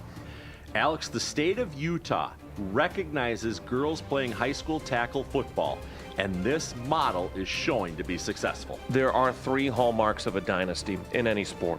1, winning. 2, consistency. 3rd, and perhaps what Salt Lake is missing the most right now, is a championship at the highest level. they're going to be able to make their case for that. I mean, the score line itself is gaudy. When you score 78 points on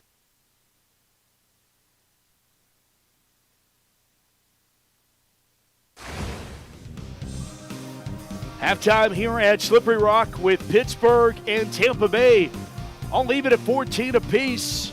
Pittsburgh took a 7-0 lead, and then Tampa was able to take control, and we'll have the first half highlights to tell you how it all broke down, and it only took the second play from scrimmage. Makai Chavez around the right side, and she says, see you later.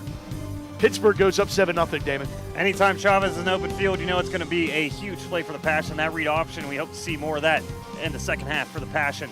But Tampa would respond as Taylor, catch me if you can. Spoiler alert, they couldn't. And she gets into the end zone to give Pittsburgh and Tampa an even 7-7 ball game. In the first quarter, we go to the second quarter. And then they go to the bell cow as Tia Holmes punches it in. Short field to work with for Tampa on that drive. And they take a 14-7 advantage. But Pittsburgh has a great series. And give it to Ellie Napo. And she'll make you pay. She gets into the end zone. Another touchdown for Ellie. Extra points good. And that's where we stand, 14-14 between Tampa and Pittsburgh. And to get an update on how things will play out in the second half, let's go down to Susie Cole. We're in. Coach T told me earlier this week that Tampa Bay comes with size, physicality. We're seeing that on display today. How do you keep that best at bay in the second half? Yeah, they're a good team. They're a strong team. We're stronger. We just got to reset. We left some points out there, and we left some stuff defensively. So it's that type of game. So I said in the locker room, like, it's what champions are made of. This is right now. This is where we step up, play our ball, play our tempo, and really make it a great half. Thanks, Coach. Matt? Thanks, Susie. And is Lisa Horton a gamer, or is she locked in right now? I wouldn't want to ask her questions till after the win, but that's why Susie's a pro and she's the best. And I think going into half tied, I would say most teams would be happy, but for the Passion, there's some big expectations at all times for the Passion. They definitely want to execute a little bit better here in this second half. Great first half of football, and we get ready for our WFA Pro Game of the Week. Second half, strap in. Nothing decided between Pittsburgh and Tampa Bay. From the 25-yard line, it's Joyce. And pulled down from behind. Nyjah Brokaw on the tackle, special teamer. And now Tampa does get the football to start. And that means this Pittsburgh defense, which has locked it down, they have, I think that was a great way of saying it from Lisa Horton, they left some things out there defensively, but they made the adjustments, and that's what this game's all about. And Pittsburgh needs to continue to build off of that. Yeah, and maybe they just did not expect Law to take the ball herself so much in that first half, and there were some mistakes by the Passion, but when they needed a big stop, they got the big stops. Now I think in the second half, if you can shut down that run game and maybe cause a turnover or two, you're going to be able to win this game. Shotgun formation.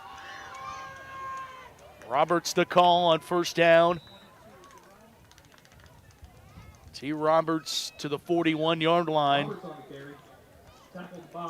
And she's working herself back into that feature role, coming back from injury we mentioned. And I mean, when she's fully healthy, there's not many running backs in the league that are going to cause many broken tackles, as T. Roberts will throughout the year. And you see Taylor back there as well, who's been that nice change of pace back for Tampa Bay. And the ball's loose again and again. Tampa recovers their own fumble. There is another one. As Taylor jumps on it. If there's any bad things when you got 4 or 5 running backs, everybody takes the ball just a little bit differently on handoffs. Right there, it looked like Taylor was already looking upfield before she got that handoff. And like you said, they've been very lucky, though. There's been many times that the Passion could have their first turnover. It hasn't happened yet, but a big 3rd and long stop here, and the Passion can get the football early in this third quarter. They'll take that, too. 3rd down and 6 for Tampa. Lull from the shotgun. Design run play. Will look for her right. She will be decked. Pittsburgh reads it beautifully. Kenny Hampton comes up to make the stop for Pittsburgh, and it's 4th down. Punt team's coming out, and really nice tackle by Hampton. We've seen how hard it is to get Tay Hall down one-on-one here today, but a really nice tackle in the open field, and exactly what the Passion needed coming out of halftime. You keep Law in the pocket as long as you can. When she decides to run, get 1 or 2 Passion players right on her right there. Again, really good tackle, and now a punt for the Inferno. And remember, the last punt, it was almost blocked, so at some point you might see that happen for the Passion as well. Here's Nicholson to punt the football away, and almost got another hand on it. But we'll get it away, and Harris on the bounce. Breaks a tackle or two, and to the 43-yard line, Pittsburgh has the possession as they'll go back to work offensively. The 3rd quarter, Pittsburgh Passion would like to thank UPMC Sports Medicine, the official sports medicine provider of the Pittsburgh Passion. Thanks to the hardworking athletic training staff from UPMC Sports Medicine, keeping Pittsburgh Passion players healthy all season long. When T. Robertson's down, you might want to bring 1 extra trainer with you. There's going to be some bruises and some dings on the Passion defense, but they've been playing really well. And it's Napo off the left side. Napo a 1st down, a sidestep, another tackle broken, and Napo finally pushed out of bounds. Napo on the carry. Forced out by Turner. Accomplished for a Pittsburgh Passion 1st down. 2 different running styles for Napo and for Roberts, but you see Napo here, that left stretch play, breaks 1 tackle with that sidestep juke we've seen so much, and she's so hard to take down on the sideline, get an extra 2 yards. She got 15 on that last one, and now she's ripping and rolling. She's going to get 14 on this one, and another Pittsburgh Passion 1st down. Officials timeout. Injury. A health and phys ed teacher by day is Napo, and back-to-back Pittsburgh Passion 1st downs.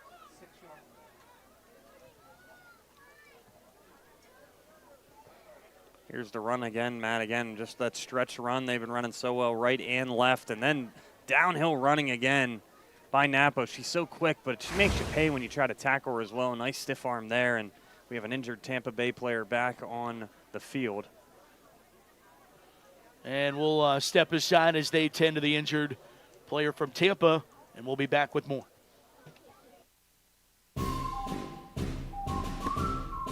Hi, I'm F. Doc Harris, and I'm here to talk to you about women's professional football.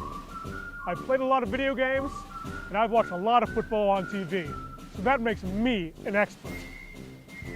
I can tell you right now, I know what real football looks like. Oh, hey, Doc. Thank you. Good luck this season.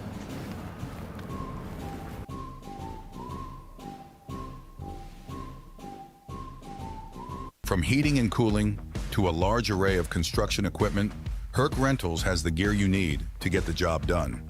Herc Rentals is already a staple in several communities across the United States and Canada and have been serving our customers' needs since 1965.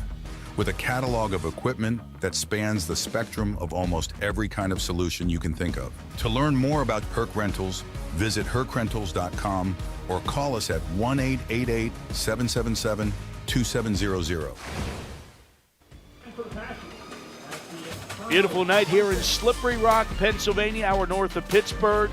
64 degrees and sunny. It was a great day. Maybe you spent the day at the pool. Damon's the only one cold.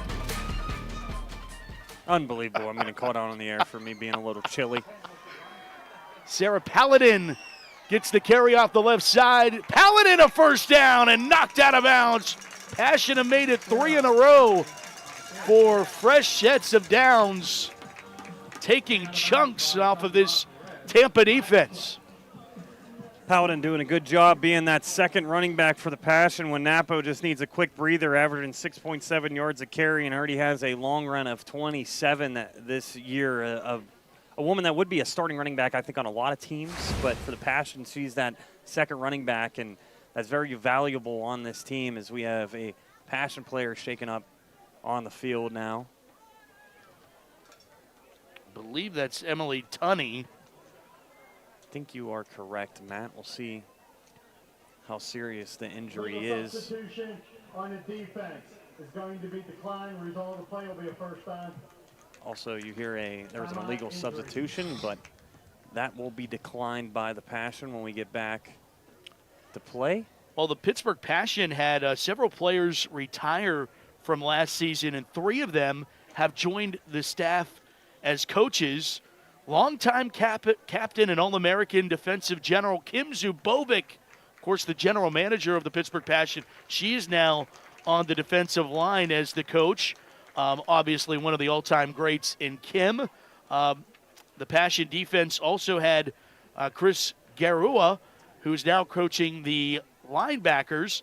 And All-American running back Devin Peace is also joining with the coaching staff. Other retired players from the Pittsburgh Passion that are on the staff, former NFL coach Angela Baker, who coached the New York Giants most recently, Brandy Polinick, Lindsey Bauman are also on the coaching staff. Awesome to see ladies that played this game that don't want to leave after their playing days are over and stay with the Passion. We talked about the alumni. They always stick around here for the Passion, and it is historic history. Here's Chavez. Chavez keeps. Chavez scores. Pittsburgh's back in front. Marcelina Chavez. Anytime you're in the red zone, you know she wants to call her own number. Had to hurry up and get that statement out. I knew Chavez was going to keep that football on that read option. She reads the linebacker so well. You'll see it here on this replay. She can give it up, but right away she knows she's going to take it right inside, and then after she gets an open field, you're not going to be able to catch her. Didn't even need to use her signature stiff arm right there. Easy touchdown and great drive by the Passion. They answer in this third quarter. 14-yard score. Second touchdown of the night for Marcelina. And the extra point is good by Lizzie Martz, who's been a huge contribution to this Pittsburgh Passion squad and the defense. Pittsburgh back in front, 21-14 over Tampa Bay here in the third quarter of our WFA Pro Game of the Week.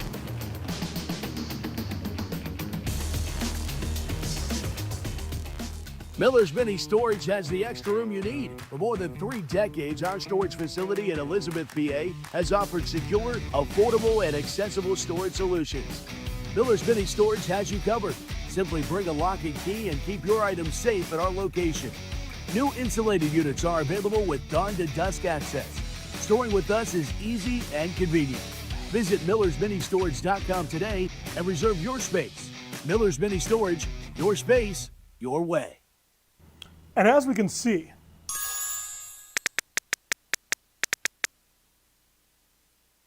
the future of technology is with us. You might be thinking, Doc, this is truly amazing. And we got.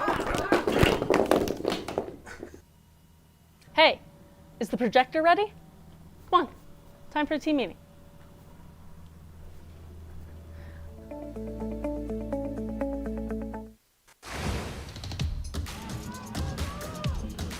(21-14) Pittsburgh caps off the drive on a 14-yard run by Makai Chavez. The drive 4 plays, 57 yards. 21-14, Pittsburgh in front. And that took a weird bounce forward, but one of the upbacks for Tampa able to field that cleanly. That was Taylor, so no surprise there. She was able to handle the football. Brought down by Grace Gaza. And now Tampa put in a situation needing to respond, Damon. Pittsburgh was in this situation when they went down 14-7, and Tampa actually had a chance to take a 2-touchdown advantage, and Pittsburgh Passion defense had the answer, and now Tampa is going to try to return the favor, try to get things back to even. Yeah, Tampa was full control of this game in the first half, and then the Passion got a couple big stops to have it tied up at half, and now Tampa, we know they love to run the football. They've passed well when they had to, and then Lowell's made a lot of plays out of nothing. We'll see if they can do the same thing here in this second half, but this drive is very important.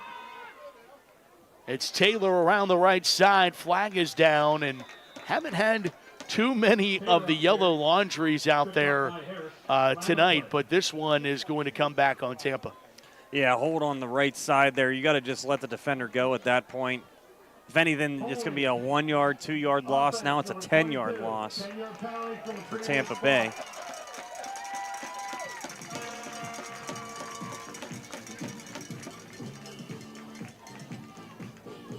See right here, as Taylor goes to the outside, you just tug on that arm. You got to let her go. That was some good pressure there by Lizzie Martz on the outside. First down and 20 for Tampa Bay. It's now 1st and 20, Matt, for a team that loves to run the football. You do not like being in this situation, and that's the drives that have stalled for Tampa. It's either the penalties or the fumbles by Tampa Bay. There's a great shot there. Top of the stands. Fans on looking of this 1st and 20 as Lowell keeps not much available. Pittsburgh on the scene quickly. Caitlin Niedermeyer and Alyssa George. Got to think at halftime there was a lot of talk on how do we not let her get out of the pocket and make plays happen. Oh, and look, there's Lowell. Little gimpy coming off on the sideline. New quarterback in for Tampa.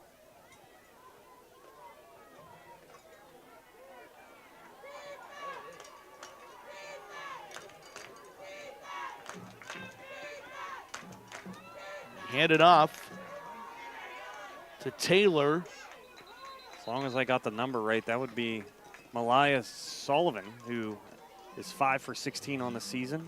1 touchdown, 2 picks. Taylor on the carry. Well, that was short-lived. Lowell is right back out there. There's Sullivan, and honestly, they play the same type of style. Sullivan also has 96 yards on the ground this year. I actually believe that was Shea Rutland. Oh, Rutland came in. Yeah. Okay, so Sullivan must be checked out of this game I well. believe she's unavailable today, actually. As rolling now, Lowell dumping it off into the flat, and she gets planted. Pittsburgh's all over it. Lizzie Martz just talking about her and what she's been able to do on special teams, and then she shows what she can do on the defensive side of things. Just a little pass out to the flat. You know, it's one-on-one coverage. Lizzie Martz versus Taylor. What a tackle. She caused that holding on first down, being aggressive, and then right there, really nice form tackle for the Passion, and what a stop on 3rd down, and now the Passion get the ball back up 7. 4th down and 11.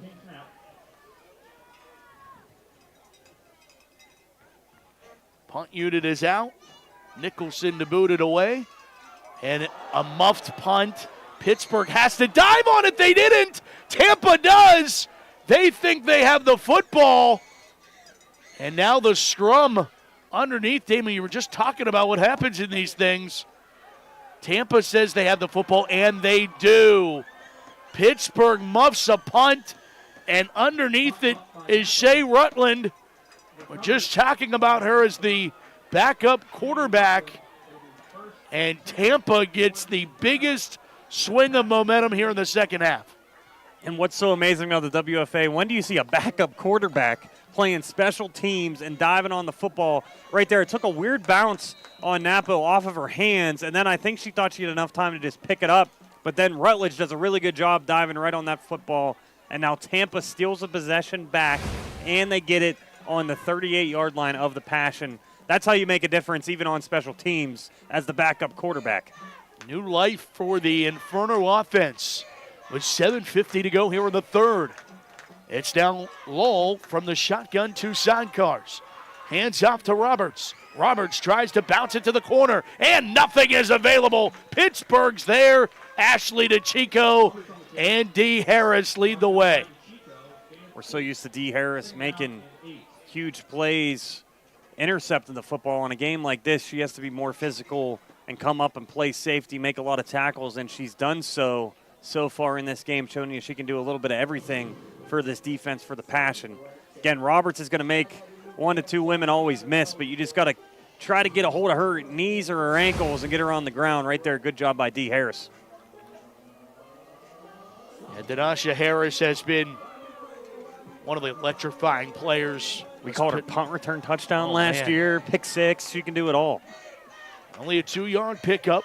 2nd down and 8. Back to pass. Lowell steps to her right. Avoids pressure, takes off and runs with it. Lowers her shoulder, has the first down. As she gets past Martz, and DeChico finally pulls her down, but not before Tampa moves the sticks again. Well, this is a compliment. If there's ever a time you think you should just maybe play running back, she is so amazing as soon as she says, I'm just going to run it myself. Looking downfield the whole entire time, exactly what you're supposed to do, a quarterback. Finally realizes, okay, nobody's open. Dodges Niedermeyer there, a couple other defenders, and gets another first down. She's one of the reasons they're still in this ball game. Her legs this first half and now second half has really been working for Tampa Bay. I wonder who her favorite quarterback to emulate or appreciates the game is, because she has a lot of them in there in those dual threat abilities. Tia Holmes on the carry, not much available. I mean, I think she can even learn a lot watching film on Chavez, to be honest with you. There's a lot of similarities there. And then, to me, what's so impressive is, again, that passing game.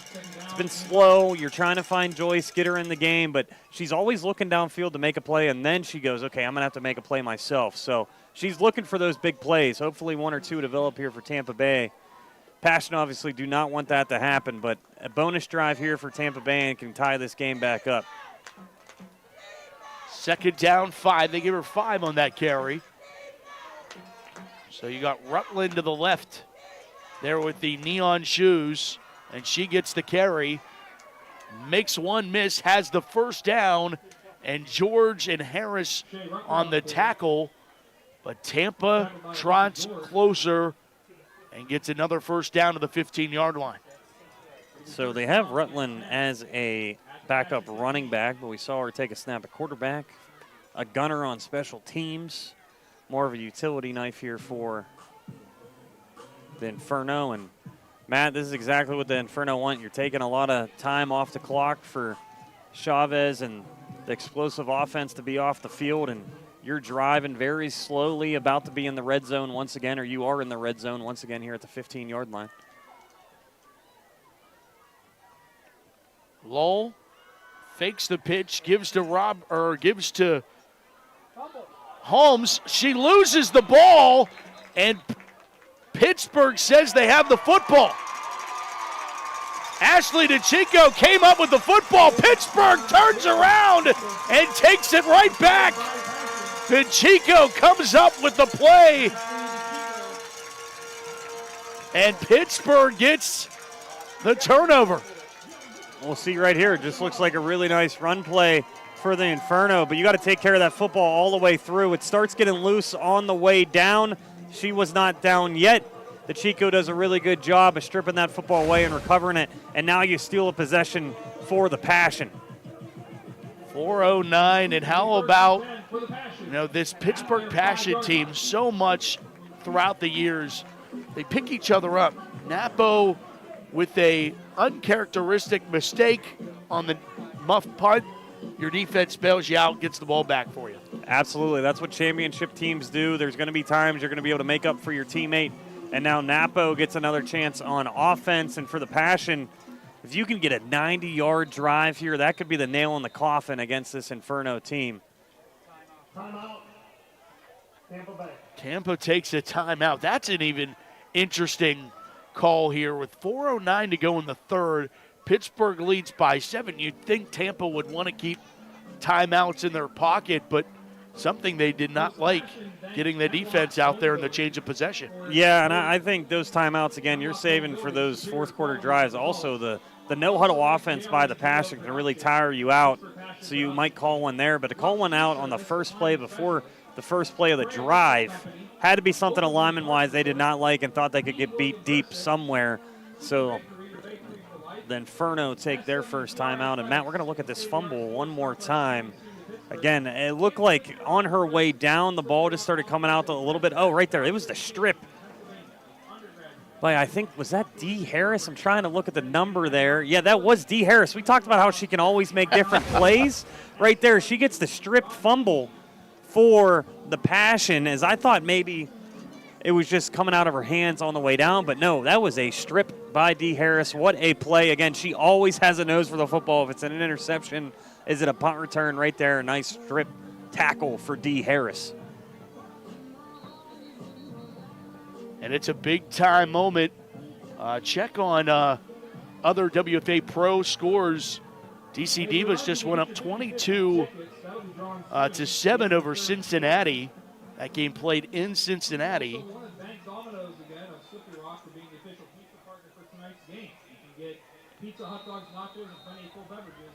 So Pittsburgh to work from their own 5. They go I formation, long count for Chavez, and Napo gets the call. And she's across the 10 to the 11.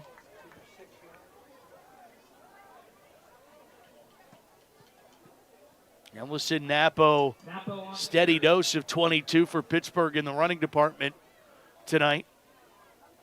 Gain of 5, second down 5. Second down 4. Rolling is Chavez. Flag is down, and coming back to make the catch is Meyer.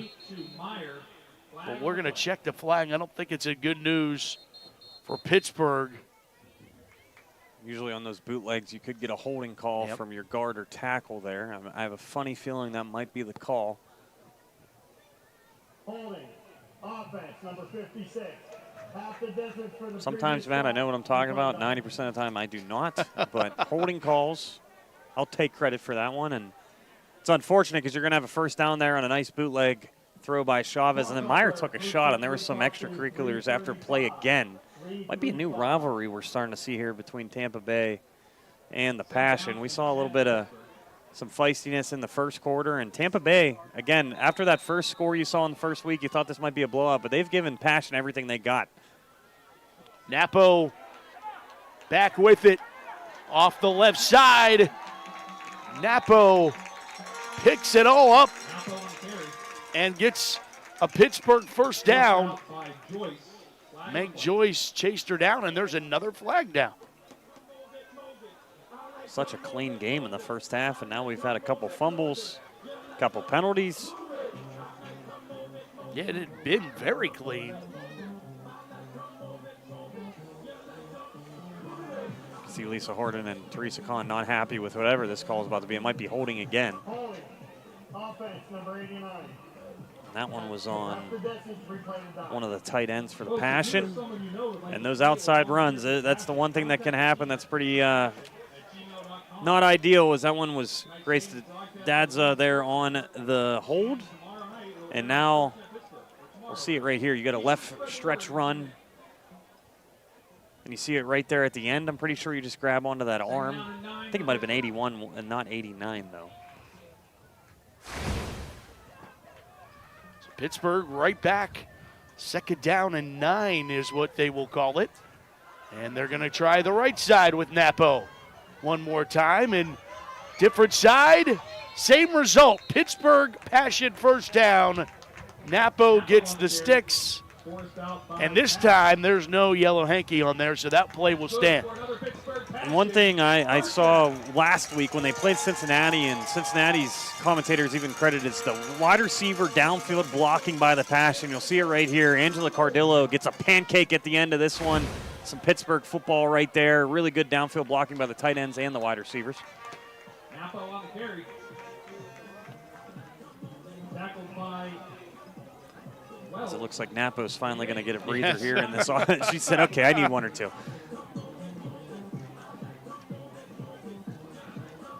Talking with her, she was talking about how sometimes Mondays in phys ed class, when she's trying to show high school students about how to lift or how to do a proper move, she said sometimes those days after a Saturday game are easier than others. And I was about to say, I don't know what would be harder, high school or if she was doing elementary school and you got to almost be the entertainer / gym teacher. So Napo, one of the best runners in the WFA, and then on Monday morning she's showing off what you got to do in gym class. It's got to be a tough week.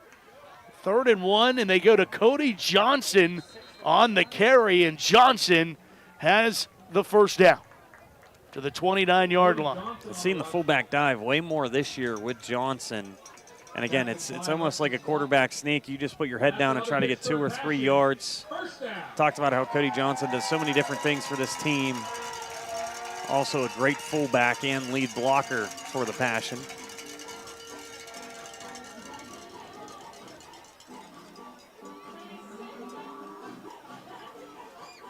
Great crown on hand. Broken out some of the sweatshirts. Damons has a parka on up here. I need hand warmers. As Chavez goes to the left on first down, picks up a couple. Now Pittsburgh time and possession as we tick closer towards the 4th. That's what's so fun about football, Matt. It is a chess match at all times when it comes to the run game. Passion have been a little bit better in the run game this half. And like us on Facebook at PGH Passion FB. 10 seconds to go. Should be the final play of the quarter. Chavez to throw and got it. Completed to Angie Cardillo for the Passion first down. Pass complete to Angie Cardillo. Tackled by Ivana Ramos, but that's good for another Pittsburgh Passion. See right here, to the Chavez 47. rolling out. Nice skinny post once again to Cardillo this time, and that's going to end our 3rd quarter, Matt, with a huge first down for the Pittsburgh Passion, driving into the 4th quarter with a touchdown lead. 20-yard pass and catch, and after 3, Pittsburgh 21, Tampa Bay 14. The 4th quarter of our game of the week when we come back on the AWSN and Sportsnet Pittsburgh. At Diesel Sports Complex, we don't just train athletes, we build game changers. Located in Cranberry Township, our mission is to develop athletes, empower families, and transform communities through elite coaching, innovative programs, and total player development. We proudly support female athletes and partner with the Pittsburgh Passion to inspire the next generation of strong, confident leaders in sports and in life. Whether it's private sessions, small groups, rep access, or full development memberships, we meet athletes where they are and guide them and their families through the journey. This isn't just a facility, it's a movement, and it starts with one visit, one session, one rep. Learn more at dieselsportscomplex.com, where we're better today than yesterday.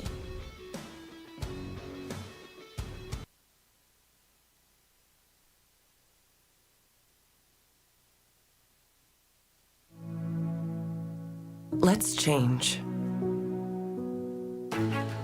Let's change the odds for the toughest infertility cases. Let's change survival rates for triple-negative breast cancer. Let's change outcomes for moms struggling with opioid addiction.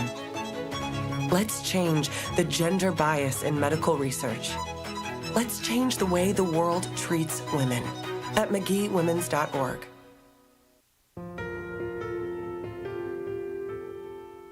Most individuals, when they have an injury, they want to get back immediately, whether that is getting back to work or getting back to sport or getting to their next yoga workout. We really want to give them pain-free function and mobility as best we can for the extent of their lives, so they can be active, so they can enjoy being with their loved ones.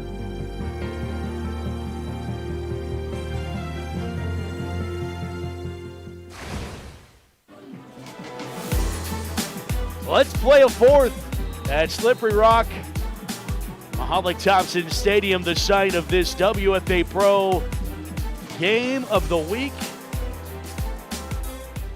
We go to the fourth quarter, and it's Napo getting the call, and Meg Joyce quickly on the deck, and great respects great is easy for me to say, as Meg Joyce and Napo help each other up. Meg Joyce, it's amazing to me that she plays so good receiver and then is one of the best defensive backs still in the league. She's been doing it for a very long time, and you think a wide receiver is kind of scared to get down and dirty, but she makes some big hits for Tampa Bay at all times. Chavez throws complete to Meyer one more time. Another Pittsburgh Passion first down to the 35-yard line. Again, Bethany Meyer this year, the leading receiver on the team. Not a touchdown yet, but a 16-yard reception for Angela Meyer. Who knows? Maybe the next play is about to be a touchdown for Angela Meyer. I think guys in the truck get excited. First down and 10 from the 35. Napo off the left side. Gets pulled down. Baker on the stop as Napo inside the 30. Picks up 7 yards on that first down carry, and Pittsburgh's getting it in chunks, Damon. They just need to convert. And they're taking their time, too. Yeah. I know they love that no huddle, but, I mean, you're taking some clock away. You go up by 2 touchdowns here. It's a huge drive. And, I mean, the pass game's working, the run game's working. You can do about anything as you enter the red zone here for the Passion. Oh, fumbled snap. Ball's on the carpet. I don't know if Chavez has it either. I don't either. Tampa says they have the football. They do. Tampa has the football. Pittsburgh gets a turnover to stop a drive, and now Tampa gets a turnover to stunt a drive, and they get the football right back, trailing by just 7. This one far from over, as there's a Pittsburgh Passion player down. As it also looks like Roebuck, who was the center on that play, may have been injured as well. I just want to confirm the jersey number. But we talked about the pass game working, the run game working. What was the one thing that could stop that drive? A turnover and a couple mistakes you just aren't used to seeing from the Passion happened with the Napo fumble on the punt return and now a fumbled snap by Chavez and Roebuck here, and you hope she's okay, as it looks like she got landed on when everybody was fighting for that fumble. And as she is getting helped up, good to see on her own there.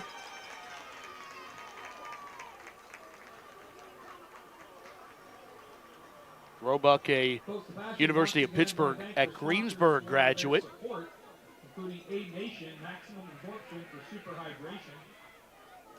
The West Newton product, and athletic training staff to look at her as the quick change.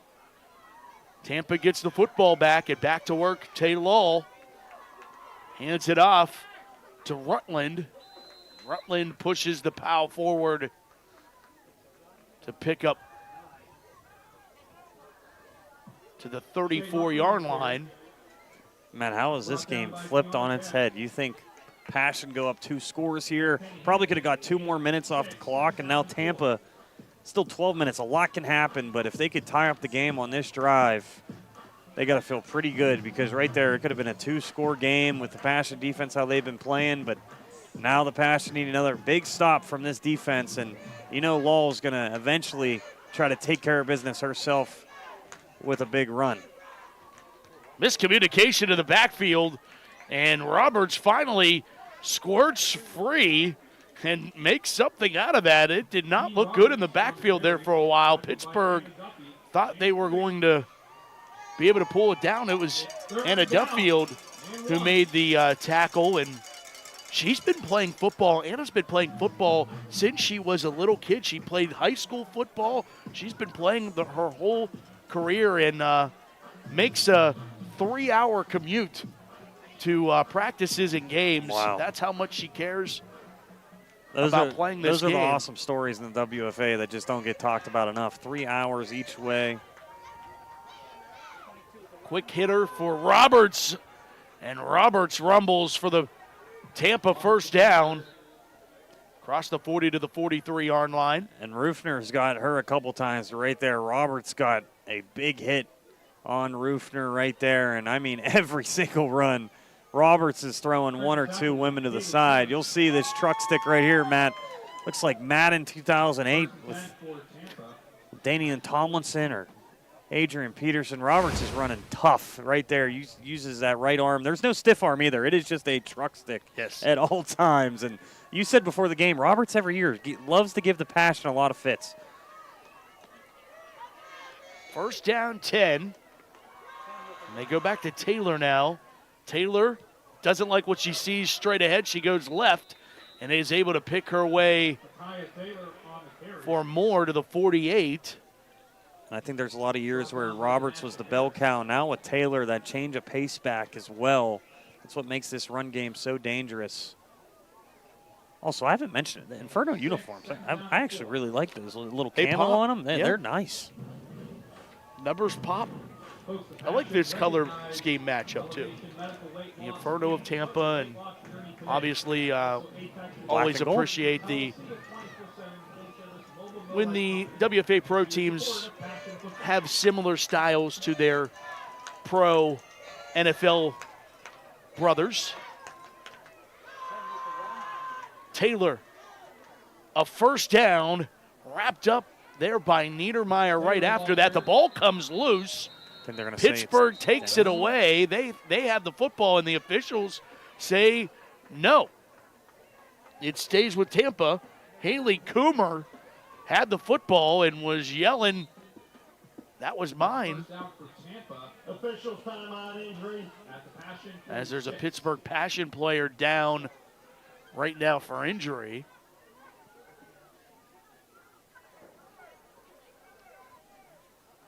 We'll see here if maybe the refs missed one. Taylor right there, wrapped up. She's not down yet no, I think she was down. Yeah. If that ball would have came loose when she was still on top of a player, it's a fumble, but a little bit late there. Great replay by our crew. Every possession is going to count now. You see that turnover by the Passion give the Inferno another chance here. And they've been driving right down the field, and both of these teams run the ball so well. They feel like if they get that last possession, they can win this game. Already a huge field goal win for the Passion this year. Inferno have missed 1 field goal. Got to start thinking about that as well with 10 minutes left. It looks like just going to be a cramp. I'm going to be able to get up for the Passion. It's Tiana Cash. You want to get her back in the game, too. She's a great defensive lineman right next to Niedermeyer in the middle there, and you know how much Inferno love to run the football. And yes, I do have a quarter zip on, all right? Everybody has acknowledged this now. Is that a parka? It's a little chilly up here, just a tiny bit. Got our great camera guys right there to the left, too. Matt Stans. Outlash Nate Marco up here in the booth with us. Yeah, Big Al's got a quarter zip on, too, all right? He's allowed. He's a Navy man. As Holmes all the way down to the 1-yard line. First and goal, Tampa.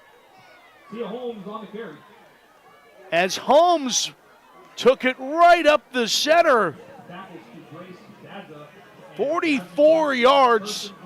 First and goal, Inferno. See right here, we were a little bit confused, a little misdirection right up the gut for Holmes, and with Cash out of the ball game, you're missing one of your star defensive linemen.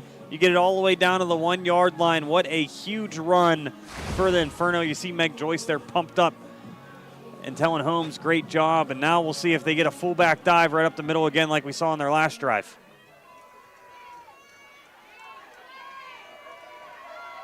It's Roberts pushing the POW into the end zone. Touchdown, Tampa.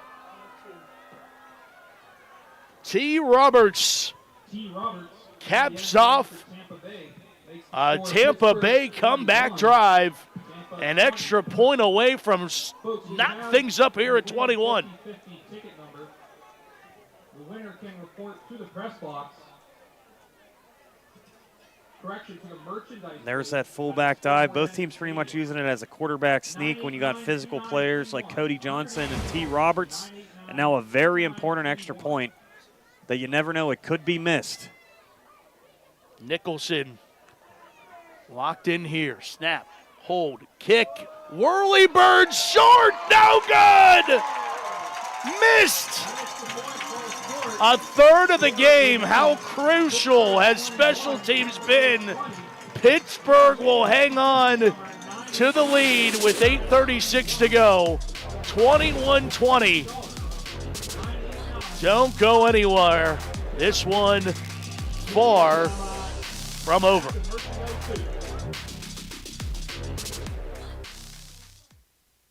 At Diesel Sports Complex located in Cranberry Township, our mission is to develop athletes, empower families, and transform communities through elite coaching, innovative programs, and total player development.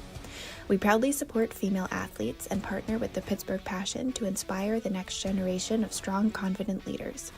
Whether it's private sessions, small group training, rep access, or full development memberships, we meet athletes where they are, and it starts with one visit, one session, one rep.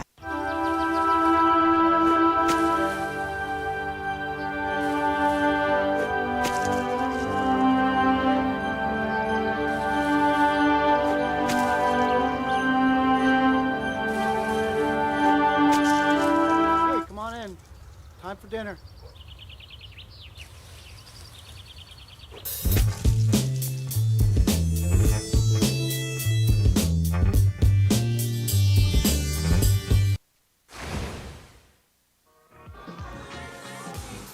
Tampa cuts it within one on a 7-play, 72-yard drive. Capped off by a T. Roberts 2-yard touchdown run, but the extra point by Kristen Nicholson, no good. Passion lead it, and they collide here. Oh, my goodness. Passion make sure they have possession of the football. Sasha Avila, the Coriopolis product, makes sure Pittsburgh has the football at the 28-yard line. There's a little bit of miscommunication on who was going to take that. Man, how about that extra point again? You missed there. It completely changes the game. If Pittsburgh can get a field goal, you're up by 4. And for Nicholson, that was only her second miss of the year. She was 7 for 8 going into this game. Obviously, she made one earlier or 2 earlier as well, and misses that one. So now the Passion pretty upset about that turnover, but you still got the lead. And the way you've been running the football, there's no doubt in my mind you can at least get half of this clock gone in the fourth quarter.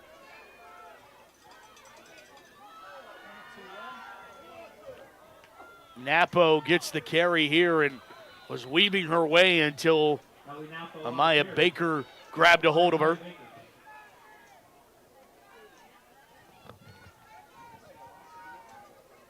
Another great camera angle of this awesome field here. And again, it's starting to be crunch time as the sun's setting here in Slippery Rock.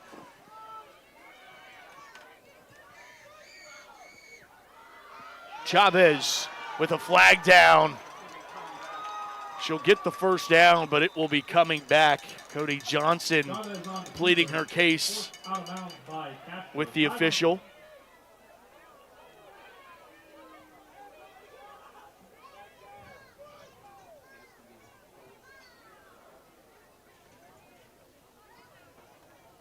Holding, offense number 86. Then your penalty previous spot and play it down. That is not what Pittsburgh needed in this situation. And the fans did not like it at all. That's probably the loudest we've heard them other on the touchdowns right there. Is they know how important this drive is as well. There's about to be a huge play there for Chavez.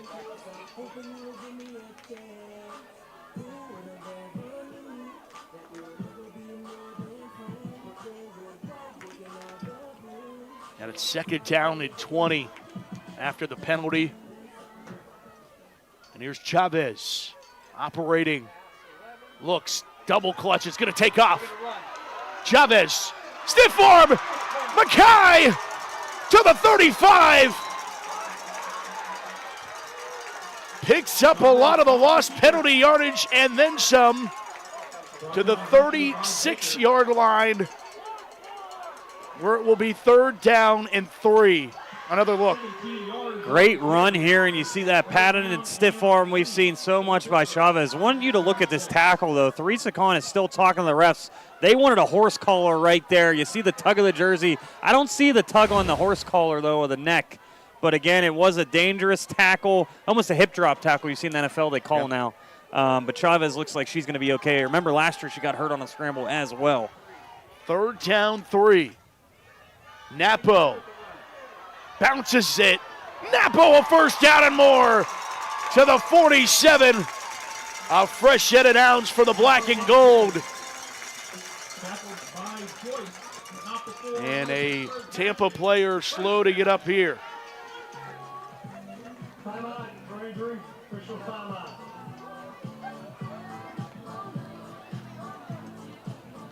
Here's the run one more time by Napo. She does such a great job reading her block. She could have cut it inside, stays patient, goes to the outside, gets a couple extra yards there for another big run for the Pittsburgh Passion. Pittsburgh Passion would like to thank its 4th quarter sponsor, Gozo Travel, a boutique travel concierge service specializing in ocean and river cruises, all-inclusive resorts, and soft adventures, including Alaska, Hawaii, Africa, Portugal, Italy, and other bucket list travel. Explore, enrich, enjoy, travel with Gozo Travel.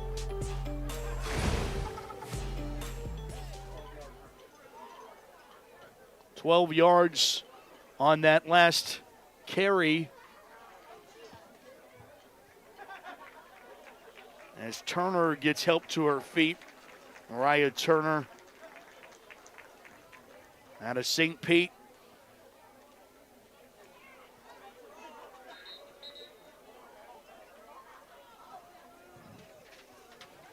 And I think also for the Inferno, this run game and the no huddle for the Passion really starts to wear on you. You might see a couple more Inferno players that need to get subbed out, and for the Passion, this is exactly what you want.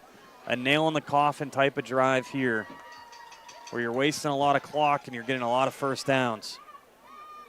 Chavez sends Meyer in motion. She gets the end around. Meyer with the head of steam and a big collision there at the 45-yard line. Big hit, and Meyer pops up and says, I didn't feel a thing.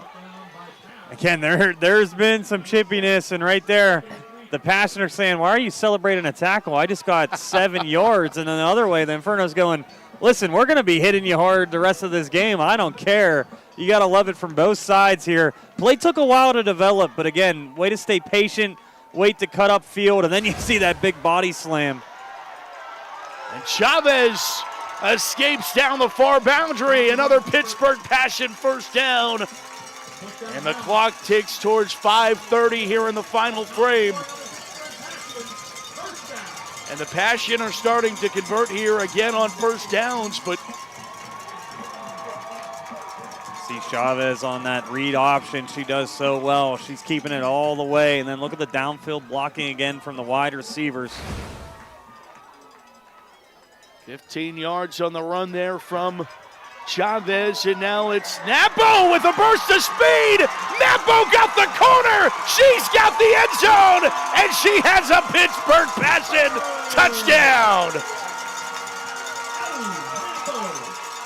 What a response by the Passion. One of the reasons they're one of the best teams in the league. Sometimes not everything's going to go your way, but you lean on Napo and Chavez to get you back a commanding lead. What a run by Napo as they take a 7-point lead once again. Again, doing a really good job waiting to bounce it to the outside. Makes one woman miss right there. Take it to the corner, and nobody's going to catch Napo as soon as she gets to the open field. What a run by Napo. Now comfortably over 500 yards already for the season. Extra point, an important one. Bad snap. And she'll still go for the kick, and it'll be no good. So a 7-point game. Pittsburgh 27. The plot thickens here with 5 minutes to go. Ellie Napos into the end zone. Pittsburgh has the lead. You can't go anywhere. I'm a game of the week.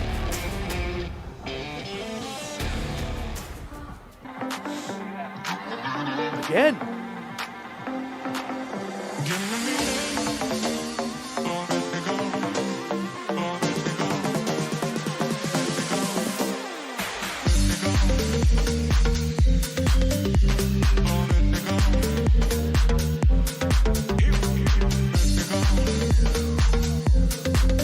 If you have a crack like this, well, you have a problem. Today I'm learning how a cracked wall might mean your foundation is sinking. It always points towards the area where it's sinking.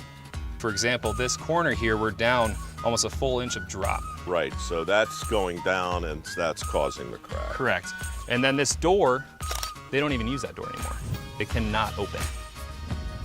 Baker's Waterproofing is now Groundworks. Schedule a free inspection. And again, Tampa and Pittsburgh 27-20. Pittsburgh goes 7 plays, 72 yards. Tell me if you've heard this one before.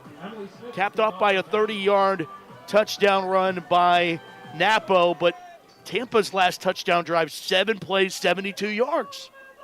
These teams are mirroring each other. Running the football well and averaging about 10 yards a play. Stutter step move here for Tampa as Ramos on the return. Let's check downstairs with Susie Cool. Thanks, Matt. What stands out the most to head coach Teresa Khan about her team is how resilient this group has become over the years. Despite losing several All-Americans from last year's roster and battling injuries late last season, Khan said she feels the Passion have managed to reload quickly this year with a good mix of veteran leadership and impactful rookies, proving the foundation with the Passion is incredibly strong, and I think we're seeing that in the later part of tonight's game. Matt? Yeah, no question, Susie. As hopefully the Passion players will step up here in the big moments. 4:51 to go in regulation. Tampa has a chance and a crack at it, trailing by just 7. And Taylor squirts forward for a 12-yard pickup and a Tampa Bay first down. You know what, whoever plays Tampa the rest of the year, we got to look up their schedule. I mean, they're a tough team. Passion this year, their run defense, they played Cincinnati, a team that I thought really mirrored Tampa. But Tampa's getting 8, 9, 10 yards a clip on a lot of these runs. I know there were some injuries early in the season, but they've really impressed me tonight, especially with their run game. Yeah, we mentioned that they were right with the Divas a week ago. Almost pulled off the upset. Here's Holmes, who had that big run on the last drive. Then the ball comes loose late, but they'll roll her down at the 40, 2 yards shy of another first down for Tampa. And clock under 4 minutes down here in the fourth. They got Minnesota Vixen and DC Divas left. So a tough schedule. You got the Passion twice, played the Atlanta Rage this year, and then a really close matchup between the DC Divas. Then you go right into playing the Passion again. I mean, at any time, that's going to be a tough schedule when you got the Divas and the Passion on the docket. Yeah, 4 out of your 6 games. Yeah. Second down, Roberts for the first down to the 35. Roberts, the ball carrier. Mentioned Pittsburgh, undefeated, 3-0. Fresh off that 42-0 win over Cincinnati. Cougars move up from Division II to Pro. And how about this? They're playing the Vixen. The Vixen are also 4-0 this year, and they haven't had many close games. 62-20, 56-6, 58-0. So what a tough schedule for the Inferno this year. Yeah, and including a win over the defending national champion St. Louis Slam. As Shea Rutland didn't have anywhere to go. Ducked A whole host of Pittsburgh Passion defenders in on the stop, and now it's 2nd down and 9 after a 1-yard gain for Tampa.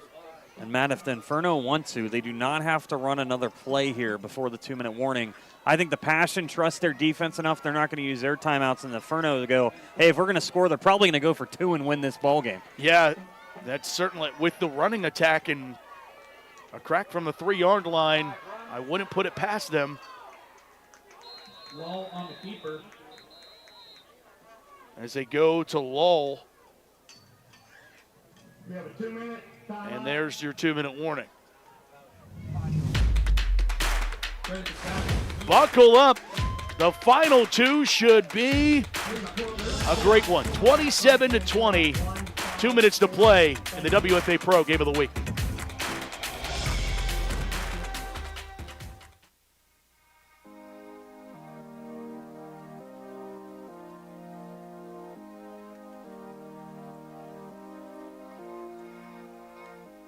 Supportive. Grateful. Inspiring. Connected. Integrated. Community. Communication. Great. Fun. Meaningful. Inclusive. Dedication. Professional. Care. Opportunities. Excellent. Passionate. Family. Family. Awesome.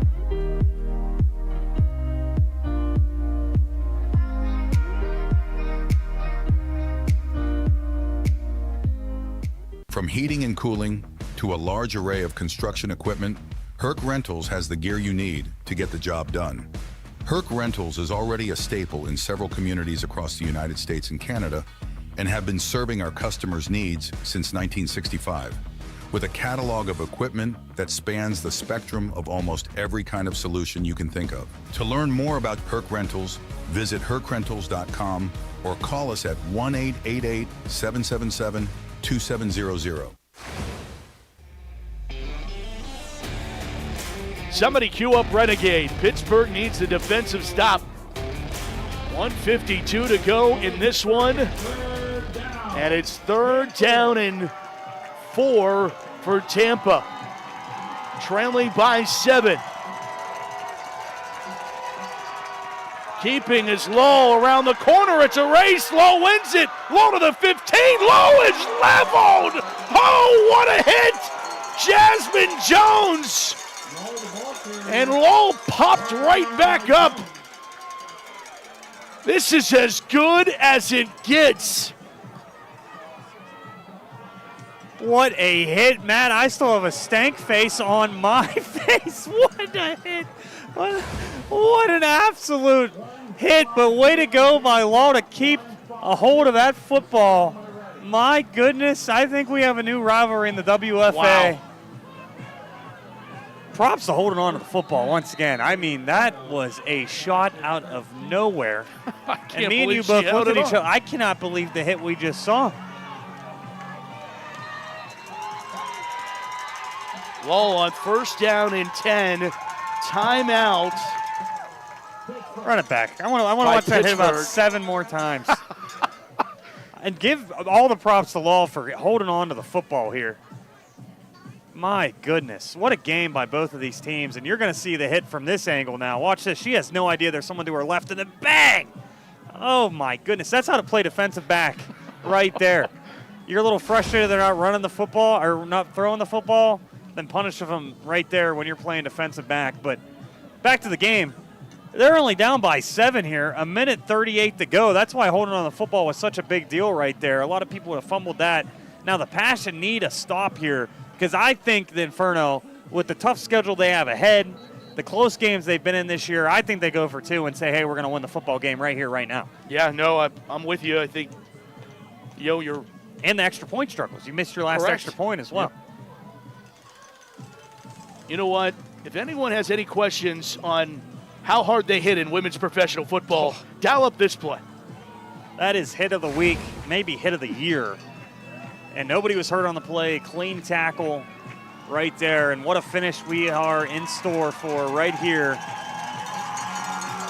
Whole Passion fan base is standing on their feet trying to get a stop. 1st down and 10 for Tampa. Low from the eye.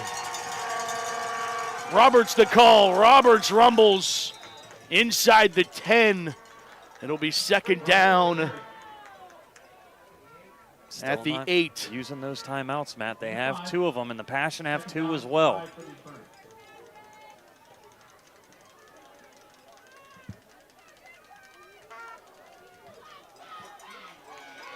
Clock's winding towards a minute. Second down and 5. Roberts the call. Roberts pushes forward and pushed down. Shy of the sticks. Timeout Pittsburgh. With 56 seconds to go. No, it's Tampa calling the timeout. I'm surprised by that. I would have made Pittsburgh use their timeout. No doubt. I think Pittsburgh was probably going to have to use one, but maybe they trusted their defense and they weren't. But now Tampa, now I do get it. You're in the red zone here. It's your last possession. But what a finish we have in store, and they just want to go over what play. But, Matt, I don't know. In my opinion, you need 2 yards. I'm going to T. Roberts up the middle. You're getting 3 yards every single time you've done the fullback dive in this game. Yeah. Now, Niedermeyer knows that it's coming. Cash knows that it's coming. But, I mean, Roberts is so hard to bring down by herself here. You got to think she could fall forward for 2 or 3 yards. Yeah, and you figure this is third down and 2. Then you get a fresh set of downs. Now, obviously, the clock's not going to be your friend in that situation, but is it your friend? Because you want to score with the least amount of time you can possibly get. And for the Passion on the other side, you got to think about using your timeouts if they do get the first down here, because you know Chavez, you give her 10 seconds, something crazy can happen in this game. But first, biggest third down of the game. Third down 2. High formation.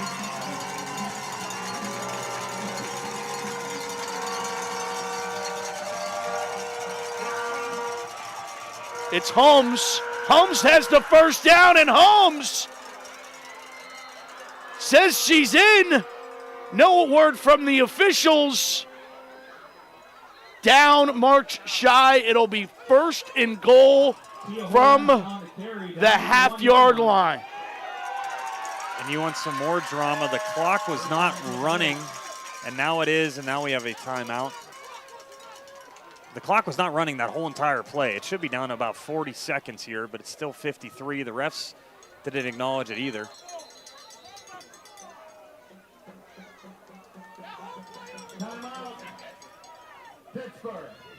Now Pittsburgh takes the timeout. So they have 1 timeout remaining.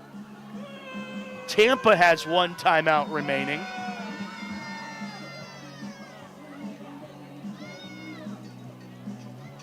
If I'm Tampa, I'm running the same play they just ran. You can get 2 or 3 right there again. You can go with Holmes. You can go with Roberts here. I don't think you do anything fancy. Do not do a bootleg. Do not try the little pop pass. Get there exactly how you drove down this field. You give it to Holmes or Roberts right up the middle. And if you're the Passion, I'm blitzing everybody right up the gap. Yeah. And if we get beat any other way, it is what it is. We have a timeout in about 50 seconds to try to go win a ball game. Yeah, because then it will be decision time. If Tampa can punch it in here, it'll be decision time for the Inferno and head coach Lori Johnson of what they want to do. Got to think this would be one of the biggest wins in their franchise history in the last couple of years for sure. What a game to come all the way up here to Pittsburgh. And keep in mind, Pittsburgh missed the extra point. Yeah. Could have made this an 8-point game the last time they scored. Tampa with probably the toughest schedule in the whole entire league and trying to steal one here in Pittsburgh. All at the half-yard line. First and goal. Lowell from the shotgun. Direct snap. Lowell walks in. Touchdown, Inferno. 1 point away from a tie, 2 away from the lead with under a minute to go. What are they going to do, Matt? Now, a great touchdown by Lowell, but you have a huge decision now. 49 seconds. Are you going to kick the extra point and risk maybe missing another one? Or are you going to go for the win if you traveled all the way up here to Slippery Rock University? And they're going to use their last timeout to talk it over. What a ball game we have here. And it looks like the offense is out there, and this is best on best. This is the best play you have. This is what you work in practice for the last thing in practice. Normally, these 2-point conversions. I'll be honest with you. I really like the play they just ran. Yeah. And again, you're going to get this ball at the 3-yard line. I think even a fullback dive, again, they've been getting 3-4 yards every single time. So there's so many different options. You could see a read option with Law as well down here if you fake that dive. And for the Passion, it's easier to say because at any times they could just pull it and throw something. But again, I'm sending about everybody right up the middle and making them beat me over top. Well, how about that nugget from Susie Cole earlier from talking with Coach? Wow. How about this coming down to the final moment? And I'll be honest, I did not, I say chuckle, but I really expected a demanding win here from the Pittsburgh Passion just because how well they've been playing and some of the tough, close losses for the Inferno. But got to give Tampa Bay credit. What a game they've played today. And the Passion want to keep this undefeated streak alive, but they need a huge stop right here. So the ball to the 3. For this 2-point conversion for Tampa to retake the lead. They go tight formation here.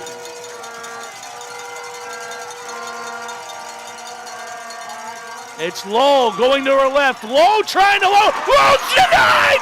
Pittsburgh! A steel curtain stand at the goal line!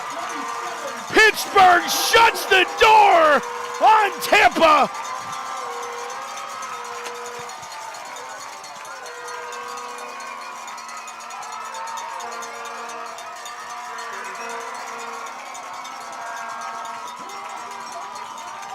Matt, here's the play one more time. Thinking it might be a quarterback sneak. You use the athleticism of Law. Tries the second effort, but what a tackle at the goal line. Cam Rufner. Yep, Cam Rufner. A tough game for her as she's had to tackle Roberts over and over again and chase Law all around. Your middle linebacker right there puts her head right on Law. What a huge tackle and what a great effort by the defense. And now we're going to have an onside kick from the Inferno. So this game is not over yet. You got to get the hands teams out there. Here's another great angle. Law tried to bounce it to the outside. Great form tackle there from the Passion and Rufner. What a play. Good job to get in the backfield as well for Anna Duffield right there to use that outside shoulder free the whole entire time. What a ball game. Back and forth all night long. And it will come down to this onside kick now with Tampa out of, or they have one timeout. No, they used that timeout. That timeout is gone. Yeah, they have gone. no timeouts now. So it's onside kick or bust here, and you got your hands team out there right now. And I don't know how many times Nicholson has practiced onside kicks, but here we go for the ball game. Yeah, this is Kristen Nicholson for the onside kick.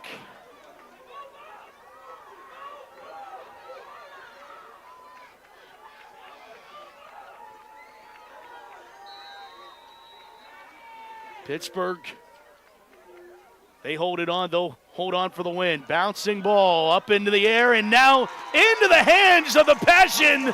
They'll secure it. How about Tyra Grant on the hands team? Secures the football and a Pittsburgh Passion win here tonight. Good job by Tyra Grant. Plays offensive tackle. She's going to tell Teresa Kahn she should be playing some tight end right there. Really good job to get that recovery. And Matt, what a ball game. Pittsburgh Passion, Tampa Bay Inferno. Reason why it was game of the week. You saw everything in this game. Big hits, humongous plays by both quarterbacks. Tampa Bay might be the best 1-4 team I have ever seen with the schedule they have. And for the Passion, if you want to win a championship this year, you're going to have to respond. And tonight they did so. What an effort by the Pittsburgh Passion. Victory formation for Pittsburgh. Chavez to a knee.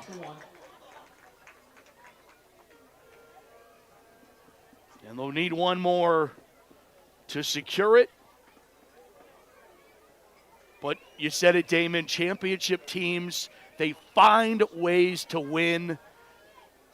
And Tampa gave Pittsburgh everything they could handle here tonight. But it's the Passion defense that comes up in the most clutch of situations. Chavez, one more knee. And Pittsburgh survives the home opener 27-26 over Tampa. Pittsburgh stays perfect in record, 4-0 on the 2026 campaign. And 2 more consecutive home games here at Slippery Rock. Certainly does not get any easier as the arch nemesis DC Divas come to town next week. Now, what are we going to do for 6 days? I'm ready to go. We DC Divas need to come right now. I mean, what a ball game, and to keep the undefeated streak alive. Great home crowd to support this game. And, again, give the props to the Tampa Bay Inferno coming all the way up here, battling the best team in the league to a 1-point game. And what a defensive stop, Matt. You talked about it. But wait, you get a drive all the way down there. You could have panicked on that 2-point conversion, but you did not let Law get in the end zone. What a play by the Pittsburgh Passion, showing you no matter what, they're going to fight to the very end. And today, they keep that undefeated streak alive. 4-0, they stay 27-26 in an absolute thriller as Pittsburgh goes to 4-0. Tampa 1-4 on the season, and so much riding on. If you drop this game, Damon, and DC's on deck, and you could be in a totally different situation. Playoff implications, all of those things. Home field advantage. We noticed how important that was a season ago. It was as good as advertised, and You mentioned the tip of the hat to Tampa, but what is great about this league is how much Tampa improved in just a matter of time. They played May 2nd and lost to Pittsburgh 56-14. Now full health.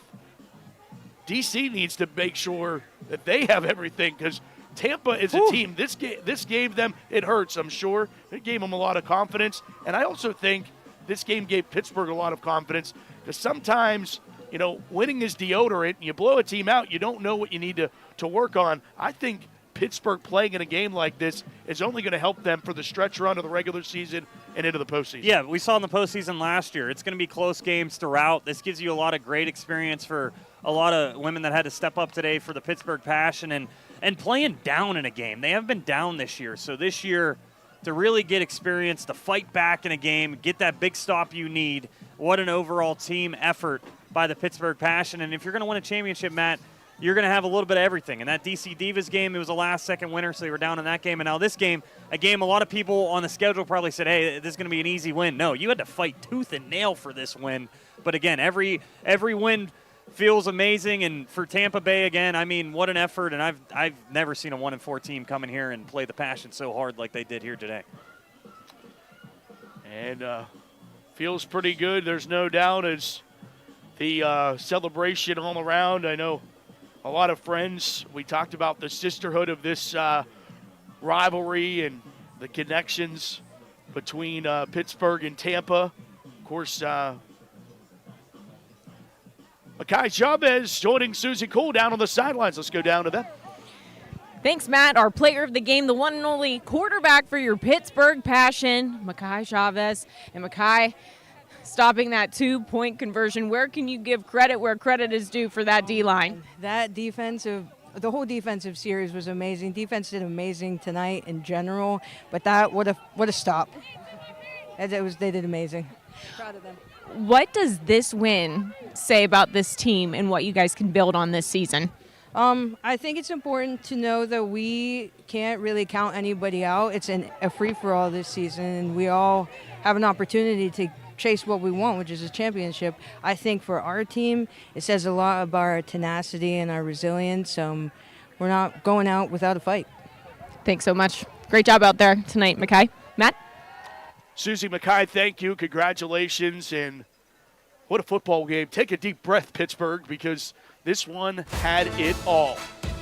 Passion win it over Tampa 27-26. Thanks to our entire JRM video crew. We're bringing you the sights and sounds of this WFA Pro Game of the Week, and it certainly was that. Pittsburgh wins it 27-26 for Damon McDermott. And Susie Cool, I'm Matt Fargo saying we'll talk to you next week where Pittsburgh hosts the DC Divas. Until then, thanks so much for watching this presentation of Pittsburgh Passion Football. Good night, everybody.